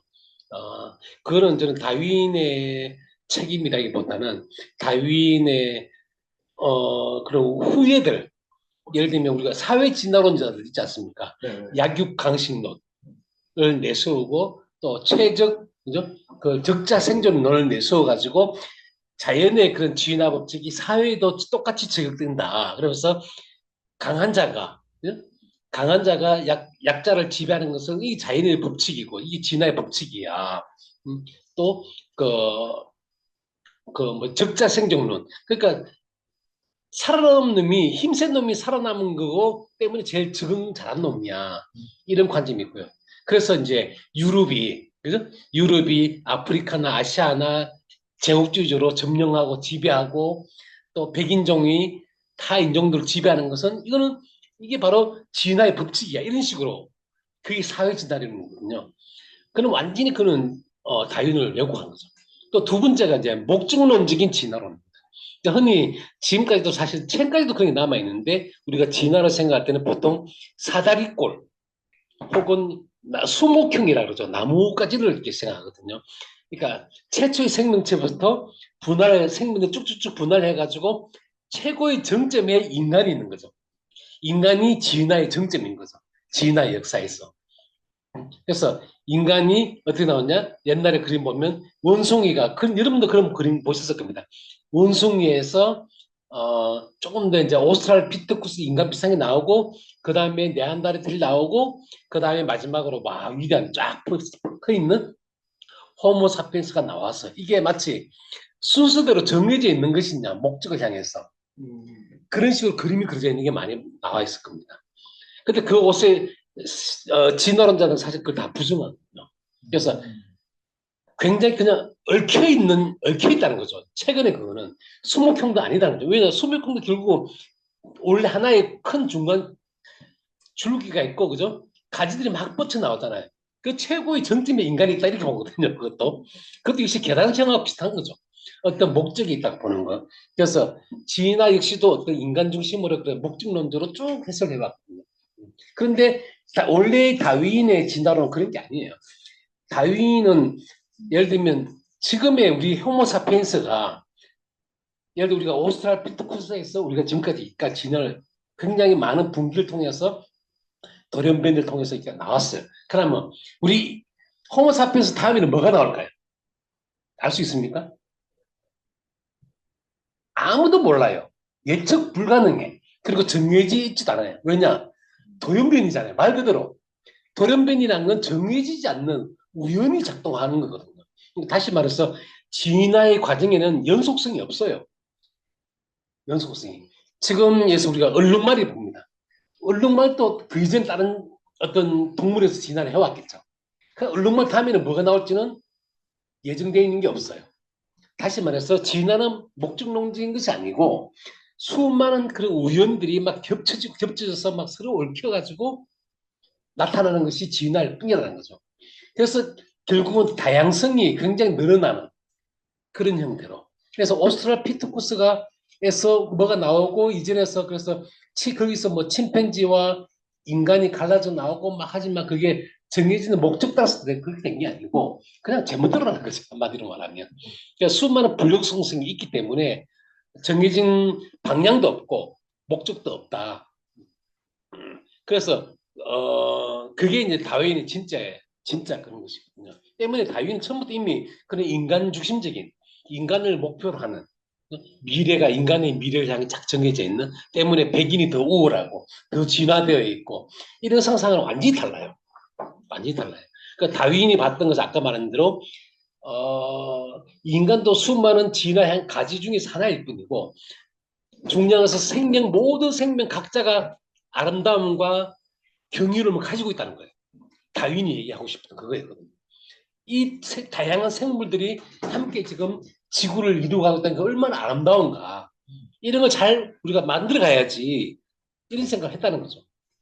그러면서 다윈도 그런 뭐랄까 그런 인간 중심적으로 인간을 목적론으로 보는 그런 진보 상관이라든가 역사론이라든가 그거는 이미 완전히 다르죠. 그거는 다윈을 오해했기 때문에 교수들이 그런 식으로 다윈을 유럽 백인들이 자기 중심으로 제국주의적인 논리를 정당화하기 위해서 다윈은 그런 식으로 곡해를 해버렸던 것이고요. 그런 면에서는 그런 다윈과 멜빌이 어느 정도 서로 상통하는 면은 있다. 다만 멜빌은 어떤 인간이든 고래든 바다거북이든 그 실존들의 삶을 볼 때 굉장히 염세적이었다는 거죠. 존재 이유가 없이 맹목적이잖아요. 진화도 사실 맹목적이죠. 그럼 다음에 뭐가 나올지 모르니까 그저 이 세계에 그냥 태어나갖고 살다가 뭐 다음에 뭐가 튀어나오고 어쨌든 시지프의 신화의 그런 고역을 되풀이하면서 살아간다. 사실은 멜빌 자신의 인생이 아마 많이 반영된 것 같아요. 왜냐면 멜빌도 막 부모님 사바다 막 아버지 망해가지고 어릴 때부터 학교도 못 가고 부모님한테 살림에 보태야 되기 때문에 온갖 흐드러진 일을 다 하고 돈을 벌어야 했었거든요. 그래도 배 탄 것도 돈 벌기 위해서 포경스타 너무너무 힘들어가지고 그 배를 탈출했잖아요. 식인종은 차라리 잡아먹기 낫지 내가 이따위 사느니 그죠? 그러고 그냥 배를 탈출할 정도로 힘들었거든요. 그리고 뭐 우연히 그 식인종과 살았던 그 얘기 책사하고 성공해하고 돈도 벌었지만 막상 자기가 진짜 온 영혼을 갈아 넣어가지고 쓴 이 글작 모비딕은 정작 살아생전에 3천 권밖에 안 팔렸어요. 그 완전 우울했죠. 세상이 완전히 개무시해버렸고 이 작품에 대해서 완전히 개무시해버렸어요.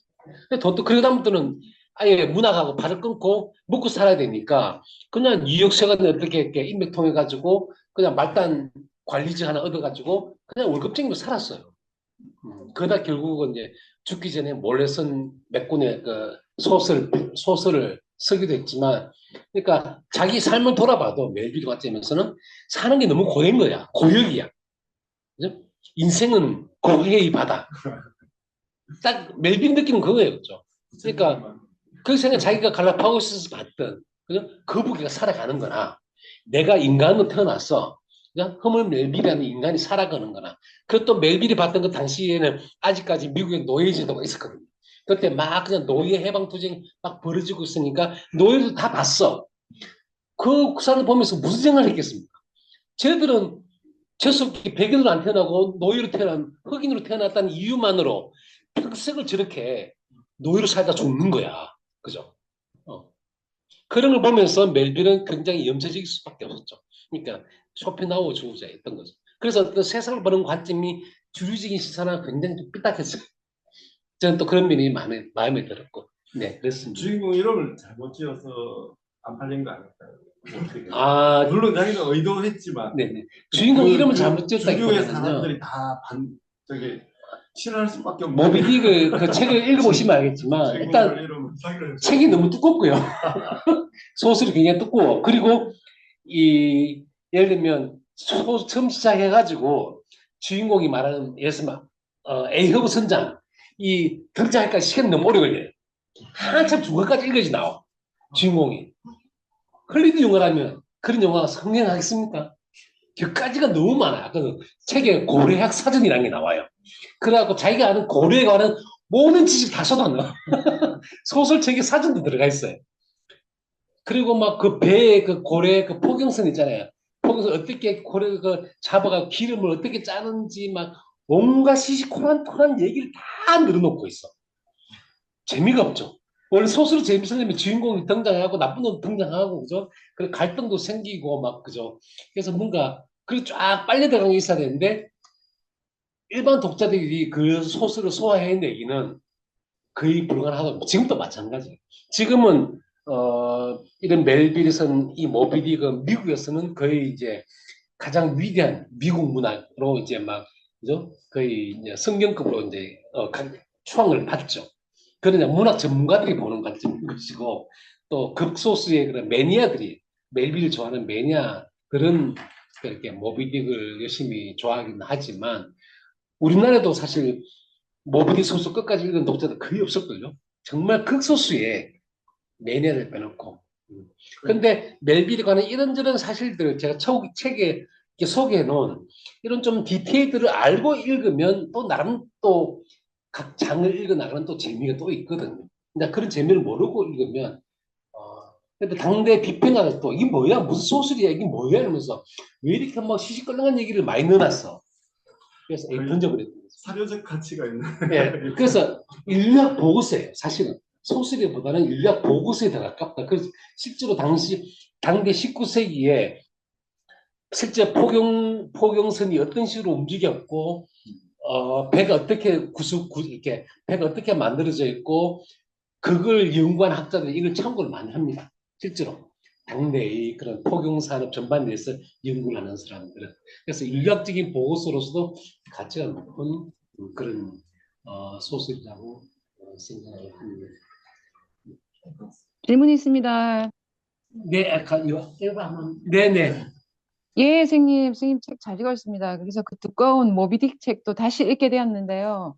선생님 책 152페이지에 보면 향유고래에 대한 얘기에서 향유고래가 불확정적 의미의 흰색과 부재하는 얼굴의 결합 이렇게 표현을 하셨거든요. 그러면서 특히 흰색은 색이 없고 모든 색이 합쳐진 색이라고 하시면서 얼굴의 부재라고 말씀을 하셨어요. 그때 네. 얘기하는 특히 그 멜빌도 거기에 그 향유고래는 이마에 하늘이 펼쳐져 있다라고 이렇게 표현을 하면서 네. 얼굴이 없다라고 말씀을 하셨는데 그 얼굴의 부재에 대한 설명을 조금 더 첨가해 주시기 바랍니다. 네네네. 이게 이 소설의 화자인 그 이스마엘이 이제 그렇게 소설 중간에서 이렇게 그렇게 표현을 합니다. 향리고래는 진정한 의미 얼굴이 없다. 주름투성이 이마가 넓은 하늘지처럼 펼쳐져 있을 뿐이다. 그래서 이 얼굴이 없다는 얘기는 뭔가 하면 그것이 의미와 상징하는 게 이제 문제잖아요. 근데 결국은 이제 멜빌은 그랬던 거죠. 우리가 이 향유 고래를 하나의 아까 타자적 개상의 상징으로 본다면요. 그 타자의 우리는 보통 사람 딱 보면 얼굴 보면 누군지 알지 않습니까? 그죠? 얼굴 보면 얼굴 보면서 내가 김은아인지 뭐 누가 손은영 선생님인지 얼굴 보면 구분하는데 우리가 만약에 얼굴이 없다고 생각해 보십시오. 위에 목 위가 다 똑같이 생겼어. 그럼 똑같은 옷을 입혀놓으면 구분이 안 되겠죠. 구분이 안 됩니다. 식별이 안 된다는 거죠. 다시 말하면 우리가 어떤 이름을 붙이고 의미를 확정하기 위해서는 그죠? 얼굴이 있어야 되는데 드러나는 게 있어야 되는데 왜 향유고래에게는 얼굴이 없다고 해버리냐면 의미적 그런 우리가 인간이 보기에 그 고래라는 타자의 대상이죠. 그 타자들은 어떤 얼굴이라고 상징되는 것은 뭔가 하면 아까 심기현 선생님께서 질문했던 거 똑같은 거죠. 그 존재의 진리, 그 존재의 진정한 의미는 절대로 우리가 인간이 접근 불가능하다고 얘기를 하는 거죠. 의미가 부재한다는 거죠. 그렇죠? 뭔지 확실히 모른다는 거죠. 그러니까 임마누엘 칸트가 그 아시죠? 딩안지희, 그죠? 딩안지희라고 부르는 그 사물 자체.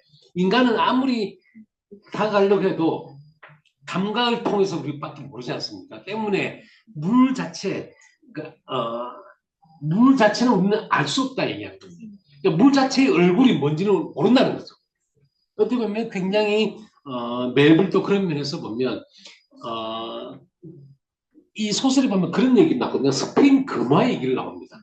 스페인 금화 얘기 나오는데 이 아합 선장이 그 선원들한테 그 선원들 동료에게 해 가지고 거기다가 스페인 금화 하나를 갖다 탁 꽂아놓고 이걸 어떤 우승자한테 이걸 내가 금화를 주겠다고 얘기를 하거든요. 근데 금화를 갖고 해석자마다 그 의미를 다 다르게 해요. 의미를.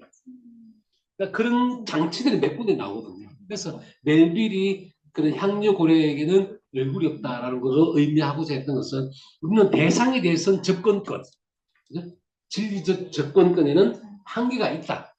한계가 있다. 단지 우리는 해석이 가능하죠. 아까 말한 대로 미학적으로 접근을 하든 어떻게 하든 그죠? 어떤 식의 우리가 의미를 부여하고 해석하고 아마 저 얼굴은 이런 거였을 거야 라고 할 수는 있지만 진짜 얼굴은 의미 자체가 불확정적이기 때문에 부자였다고는 물 자체는 우리는 알 수 없다. 그렇기 때문에 독단적으로 쟤는 이런 얼굴이야. 쟤는 백인이야, 흑인이야. 백인, 흑인이기 때문에 이래 저래 그런 규정을 내릴 수 없다는 거죠. 그러니까 멜빈은 그런 인간의 그런 독단주의 이 소설에 등장하는 그 아이헤브 선장이 굉장히 그런 독단적인 인물로 나오거든요. 굉장히 오만하고 독단적인 그런 판단을 내는 독단적으로 같이 판단을 내립니다. 그래서 그걸 아마 부정하는 방편으로 고래에게는 얼굴이 없다 이렇게 섰지 않았나 보통 그렇게 해석을 많이 합니다. 네. 답변이 됐을지 모르겠습니다. 네, 예. 아,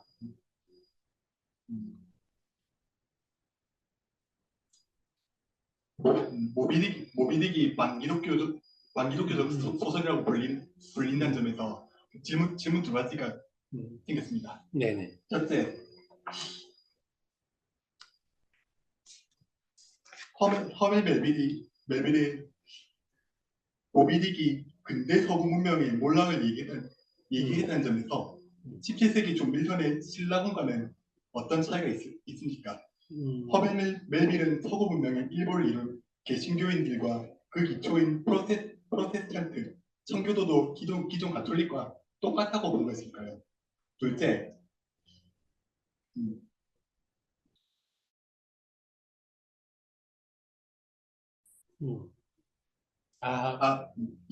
이사벨이 아닌 아합에서 유래했다는 점에서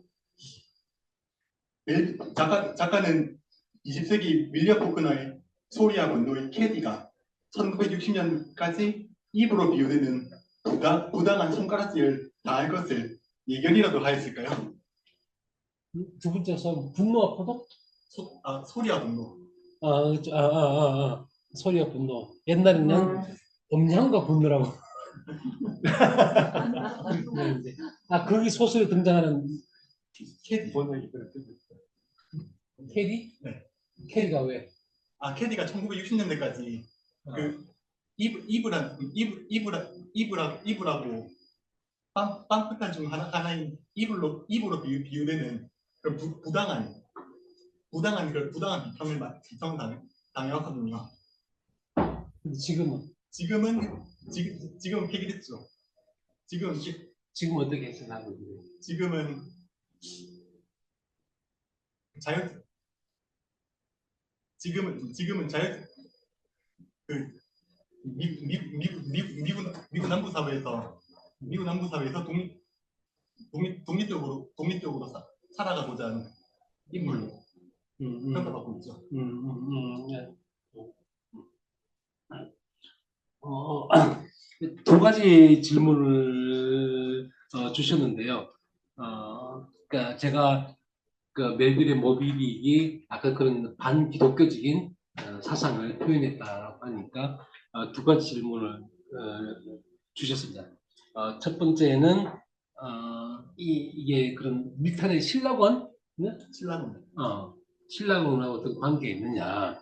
그러니까 그 프로테스탄티즘이나 카톨릭을 멜빌은 다 같은 기독교라 하나로 보았느냐 그런 질문인 거죠. 네. 네네.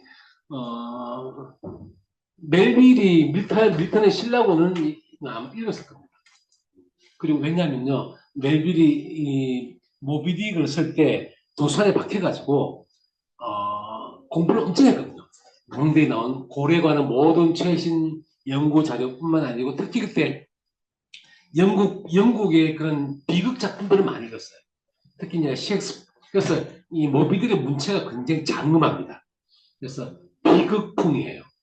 그래서 당시 그런 이 신라권뿐만 아니고 특히 셰익스피어 그런 비극 작품도 열심히 읽고 그걸 많이 흉내내고 연습도 하고 그래서 아마 이 멜비 이게 모비딕의 그 문체가 이렇게 보면 진짜 그 비극풍이거든요. 근데 주제 면에서 밀턴 이 신라로서 얼마나 영향을 받았냐 그거까지는 그래서 그 판단하기가 참 쉽지 않을 것 같아요. 어떤 뭐 생각에 영향을 줄 수도 있을 것 같아요. 왜냐하면 신라곤도 사실은 그 루시프를 굉장히 영웅화하고 있지 않습니까? 보통 우리가 사탄이로 하면 그죠? 그냥 악의 화신인데 오히려 그런 주권자인 신에게 반항한 그죠? 그런 영웅 그런 식으로 사실 그리고 있거든요. 아마 근데 약간 영향을 받을 수도 있겠죠. 약간 그런 반항하는 그런 이 캐릭터를 어떤 식으로 형성화해낼 수 있는지 그래서 영향 받을 수 설 거라고 저도 뭐 판단합니다. 그렇지만 미국 사회 자체가 이렇게 프로테스탄티즘에 만들어진 나라이기 때문에 멜빌의 관점에서는 사실은 그게 뭐 개신교든 카톨릭이든 같은 거로 같은 기독교이니까 크게 뭐 나눠서 생각하지는 않았다고 봅니다. 두 번째 아까 소리와 분노 옛날에는 음향과 분노로 그 소설 제목이 그렇게 한때는 요새는 이제 소리와 분노로 이렇게 번역이 되어 나온 소설인데 그 소설 주인공이 그 캐릭터인 그 캐리가 1960년대는 마치 그런 구약 성경에 나오는 이브로 그러니까 뭐 해석이 되다가 책에 나와서는 오히려 남들의 어떤 독립적인 자기 삶을 개척한 그런 인물로 대부분 해석이 되고 있다 그런데 그랑 그 질문이 그래서 뭐였죠?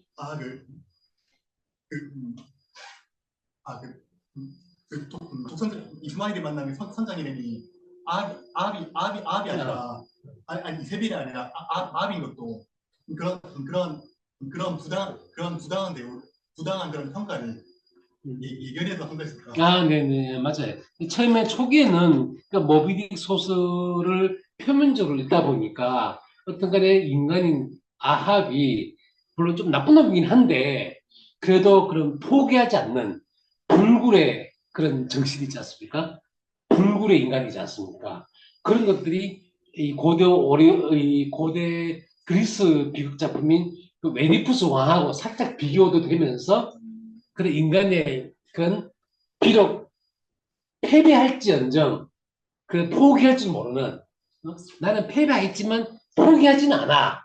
갈 때까지 갈 거야. 라고 하는 그런 인간 정신의 불굴의 집념, 의지, 그죠? 그리고 진리를 굉장히 형이상학적인 인물이거든요. 아합은. 왜냐하면 고래가 상징하는 것이 상징주의로 보면 그게 어떤 절대 진리이기도 하거든요. 우주에는 진리를 반드시 파헤치고 말겠어. 그게 아합이라는 인간이거든요. 굉장히 형이상학적이죠. 그래서 그 형이상학적인 목적을 위해서 사실은 인간은 모든 걸 다 희생하기도 하지 않습니까? 그래서 다른 모든 걸 희생시키더라도 진리를 얻고자 하는 그런 인간의 어떤 갈망? 그런 걸 표현해내고 있다. 이런 식으로 아합 중심의 해석을 많이 했었죠. 사실은. 그래서 이스마엘은 그냥 전달자일 뿐이고. 또 혹은 인간과 자연의 대결에서 인간은 결국 자연이 지고 말겠지만 궁극적으로는 그럼에도 불구하고 인간은 지더라도 보면 굴복하지 않는 불굴의 인간이야. 막 이런 식으로 인간을 또 자화자찬하는 그런 쪽의 해석을 많이 했는데 요즘은 저는 좀 다른 식으로 또 해석을 많이 제가 지금 하고 있는 것처럼 원래 그런 아까도 말씀드렸지만 예술 작품은 어떤 하나의 절대 진리를 표현하지 않거든요. 항상 해석이 따라가고 읽는 독자에 따라서 완전히 다른 작품이 되기도 하고 또 어떤 진리가 있다 하더라도 그게 숨겨져 있는 내일한 진리가 아니고 어떻게 보면 독자가 생산해낸 진리예요. 그러니까 독자가 새로 그 소설을 쓰는 거라고 저는 생각하거든요.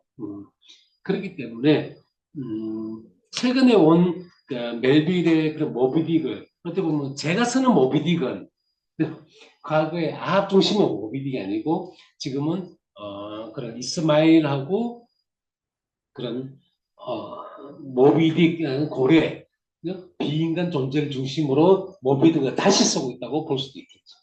네.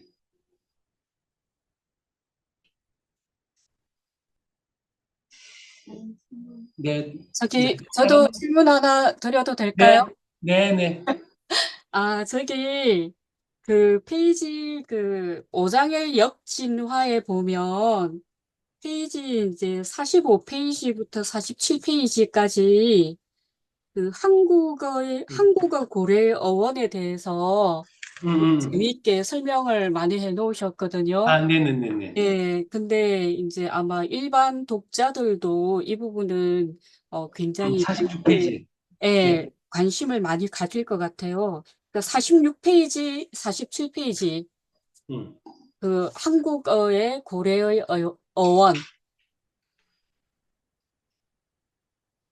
예, 여기에 대해서 좀 더 추가적으로 연구하실 생각은 없으세요? 네. 네. 재밌는 질문 주셨습니다. 김여원 선생님께서. 사실은 제가요, 지금도 찾고 있어요. 고래, 누가 고래라고 이름을 붙였을까? 우리나라 이렇게 해양 생물에 이름을 붙인 거 보면요. 한국어에서 보면 대부분 치자 돌림이 많아요. 그죠? 갈치, 그죠? 또 멸치, 또 뭐가 있지? 꽁치, 참치, 그죠? 그 있고 또 혹은 어자 돌림도 있습니다. 고등어, 또 이자 돌림도 많아요. 이자 혹은 기자 그런 이름들이 많거든요. 그래서 뭐 옛날부터 뭐 이렇게 이름 붙였겠지만 제일 독특한 이름은 그거예요. 볼락이란 생선 아시죠? 볼락 또 있습니다. 임연수라고 그죠? 들어보셨죠? 임연수. 아니 왜 생선에다가 사람 이름을 붙여놨을까? 그래서 그럼 고래는 도대체 예를 들면 아까도 했지만 그 방구대 암각화에다가 그죠? 고래를 막 좋아했던 그런 신석기들이 있었지 않습니까? 그러니까 5천 년 전, 뭐 7천 년 전, 3천 년 전 거기서 쭉 그런 장생포에 살아왔던 그 불황민들은 고래를 뭐라고 불렀을까? 그 사람들이 혹시 처음으로 고래라고 불렀을까? 저 그런 의문도 막 가져봤거든요. 근데 참 그 밝히기 참 좀 쉽지는 않더라고요. 왜냐하면 우리나라 말로 하면 소리 지를 때 막 고래고래 소리 지르지 마 좀. 그렇게 얘기한단 말이죠. 고래고래. 그러니까 고래고래 소리 지른다는 얘기는 이때 이 고래고래란 표현은 소리가 굉장히 크다는 뜻이거든요. 크다를 표현해서 이제 고래고래 소리 지르지 마라. 그런 이제 고래가 굉장히 크다는 거 이미 알고 이제 그렇게 표현을 한 것 같은데 또 저기도 얘가 썼던 것처럼 우리 온돌에다가 그죠? 온돌을 만들 때 밑에 고래를 설치를 하거든요. 불길이 지나가는 온돌 밑에 이제 불길이 이렇게 지나가잖아요. 그걸 고래라고 불러요. 고래를 깐다 이게 얘기를 하거든요. 그 참 희한하지 않습니까? 아니 도대체 왜 고래라는 단어를 굉장히 여러 가지 이름이 있는데, 그러다음에는 이제 포레이라자 있지 않습니까? 에밀종에도, 그죠? 거기에 있는, 종을 치는 장목이 고래를 상징하는 그런 물고기 모양으로, 조각이 되고, 그래서 포레 이야기, 포레가 이제 용의 세자들인데, 포레를 치는 그런 나무, 그죠? 종에 매달린 그걸, 그게 이제 고래다. 그래서 포레에서 이제 폴에 고래 약간 비슷하긴 하죠. 근데 폴에는 한자잖아요. 한자거든요. 그럼 한자가 우리나라에 들어오기 전에는 이름이 없었을까? 뭐 한자가 예를 들면 뭐 서기 영년 전후 해가지고 뭐 삼국시대 뭐 고려 때 고구려부터 시작해가지고 돌았지. 그때부터 폴이라고 불렀을까? 포레 하다가 이게 발음이 포자가 발음하기 힘드니까 그냥 고자로 바뀌었을까? 뭐 그렇게 주장하는 사람도 있는 것 같습니다. 근데 저는 오히려 이 정도는 모르는 게 아까 말한 대로 고래 그런 향유고래 얼굴은 부지하지 않습니까? 그 얼굴이 없거든요. 고래라는 이름도 마찬가지입니다. 그 고래란 그 이름을 최초로 누가 불렀는지는 알 수가 없어요. 그조차도 하나의 신비죠. 존재의 비밀입니다. 그죠? 근데 그걸 남겨놔도 괜찮지 않을까요? 예를 들면 제가 옛날에 아주까리 아시죠? 아주까리 그 노래도 막 있지 않습니까? 그 아주까리 기름 짜서 뭐 요리도 해 먹고 그러지 않습니까? 근데 제가 그 갖고 수필을 한 편 썼거든요. 우리나라에서는 수많은 꽃 가지고 수많은 그 문학 작가들이 멋진 에세이를 많이 썼죠. 근데 아주까리 가지고 쓴 건 제가 처음이에요. 그래서 제가 아주까리 선생님한테 편지 쓰듯이 막 했는데 그때 궁금했던 거 저는 단어에 관심이 많으니까 도대체 왜 아주까리라고 불렀을까? 왜 아주까리일까 이름이 아무 차이도 없어요. 그것도 왜 알 수가 없죠. 그죠? 그게 신석기인들이 아주까리라고 부르기 시작했던 건지, 그죠? 고구려인들이 아주까리라고 부르기 시작했던 건지, 그걸 우리가 어떻게 알겠습니까? 어느 찾을 수가 없습니다. 그런 것들은 그냥 신비로, 그죠? 여전히 어떤 우리가 어떤 그런 대상 존재의 어떤 불가해한 본질로, 그죠? 얼굴이 없는 것으로 그냥 우리가 받아들여야 되지 않을까. 여지 궁금하긴 하지만 그래서 저도 그 생선 이름 가지고 오서 이것저것 막 보기도 하거든요. 찾아보고 계속 찾고는 있지만 답은 못 찾지 않을까 그런 생각합니다. 네. 혹시 이두문자도 찾아보셨어요? 네? 이두문자, 이두. 그러니까 왜 신라 시대에서 고려 시대로 넘어오면서 이두문자. 예, 향찰 뭐 네, 이두문자 네, 네. 예, 뭐 한자를 써놓고 어쨌든 이두문자로 쓰고 하니까 음, 그것도 찾아보면 재밌을 것 같거든요. 그러게요. 그래서 이제 그래서 이제 한자로 포레를 예, 뭐 그죠? 한국식으로 막 쓰다 보니까 고래를 바뀌지 않을까. 근데 그러면 그런 향찰 이두문자 그 전에는 고래를 부르는 이름이 없었을까요? 저는 그건 아니라고 봐요. 그거는 왜냐? 아니겠죠. 그렇지 보십시오. 그럼 울산 앞바다에서 그죠? 신석기 때부터 고래가 왔다 갔다 하고 있잖아요. 예, 바다에. 예, 그 얼마나 많은 사람들이 바뀌었습니까? 예, 근데 그걸 부르는 이름이 없다는 건 말이 안 되죠. 그렇잖아요. 예. 하다못해 멸치도 있고 꽁치도 있고 자갈치도 있고 온갖 칠자를 다 붙였는데. 음, 네, 그 좋은 지적이었습니다. 앞으로 저도 좀 더 연구를 하도록 하겠습니다. 자꾸 이렇게 대답을 얘기를 나누다 보니 벌써 시간이 벌써 9시 10분이 돼버렸네요. 네. 좀 아쉬운 좀 있겠지만 저도 아쉽고요. 그렇지만 그래도 너무 늦은 것까지 여러분 붙잡아두면 자 나중에 다 저를 욕할 것 같아서 네 오늘 제 그런 이 고래책 가지고 하는 콜로퀴움은 이 정도로 이제 우선 마무리 했으면 좋겠습니다. 네 오늘 온오프로 짧게 참석해 주셔서 고맙고요.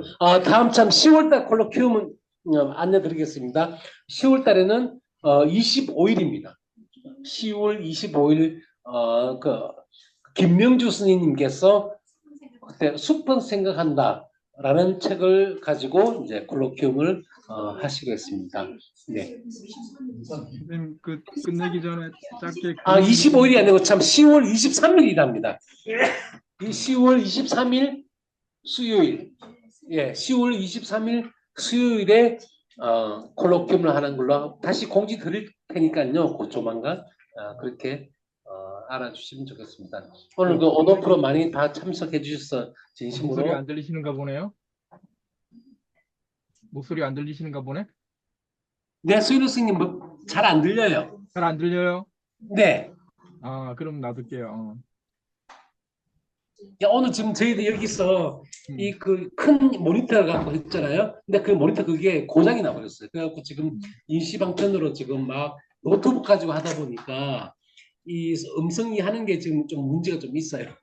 그래서 오늘은 뭐 이런 좀 문제가 있어가지고 좀 토론의 아쉬움이 좀 있었다는 걸 좀 양해해 주시면 감사드리겠습니다. 수영 선생님 좀 아쉬운 그런 뭐 나중에 개인적으로 다시 얘기를 하죠. 뭐. 네, 네, 알겠습니다. 자, 그러면 오늘 콜리킴이 이 정도 마치도록 하겠습니다. 감사합니다.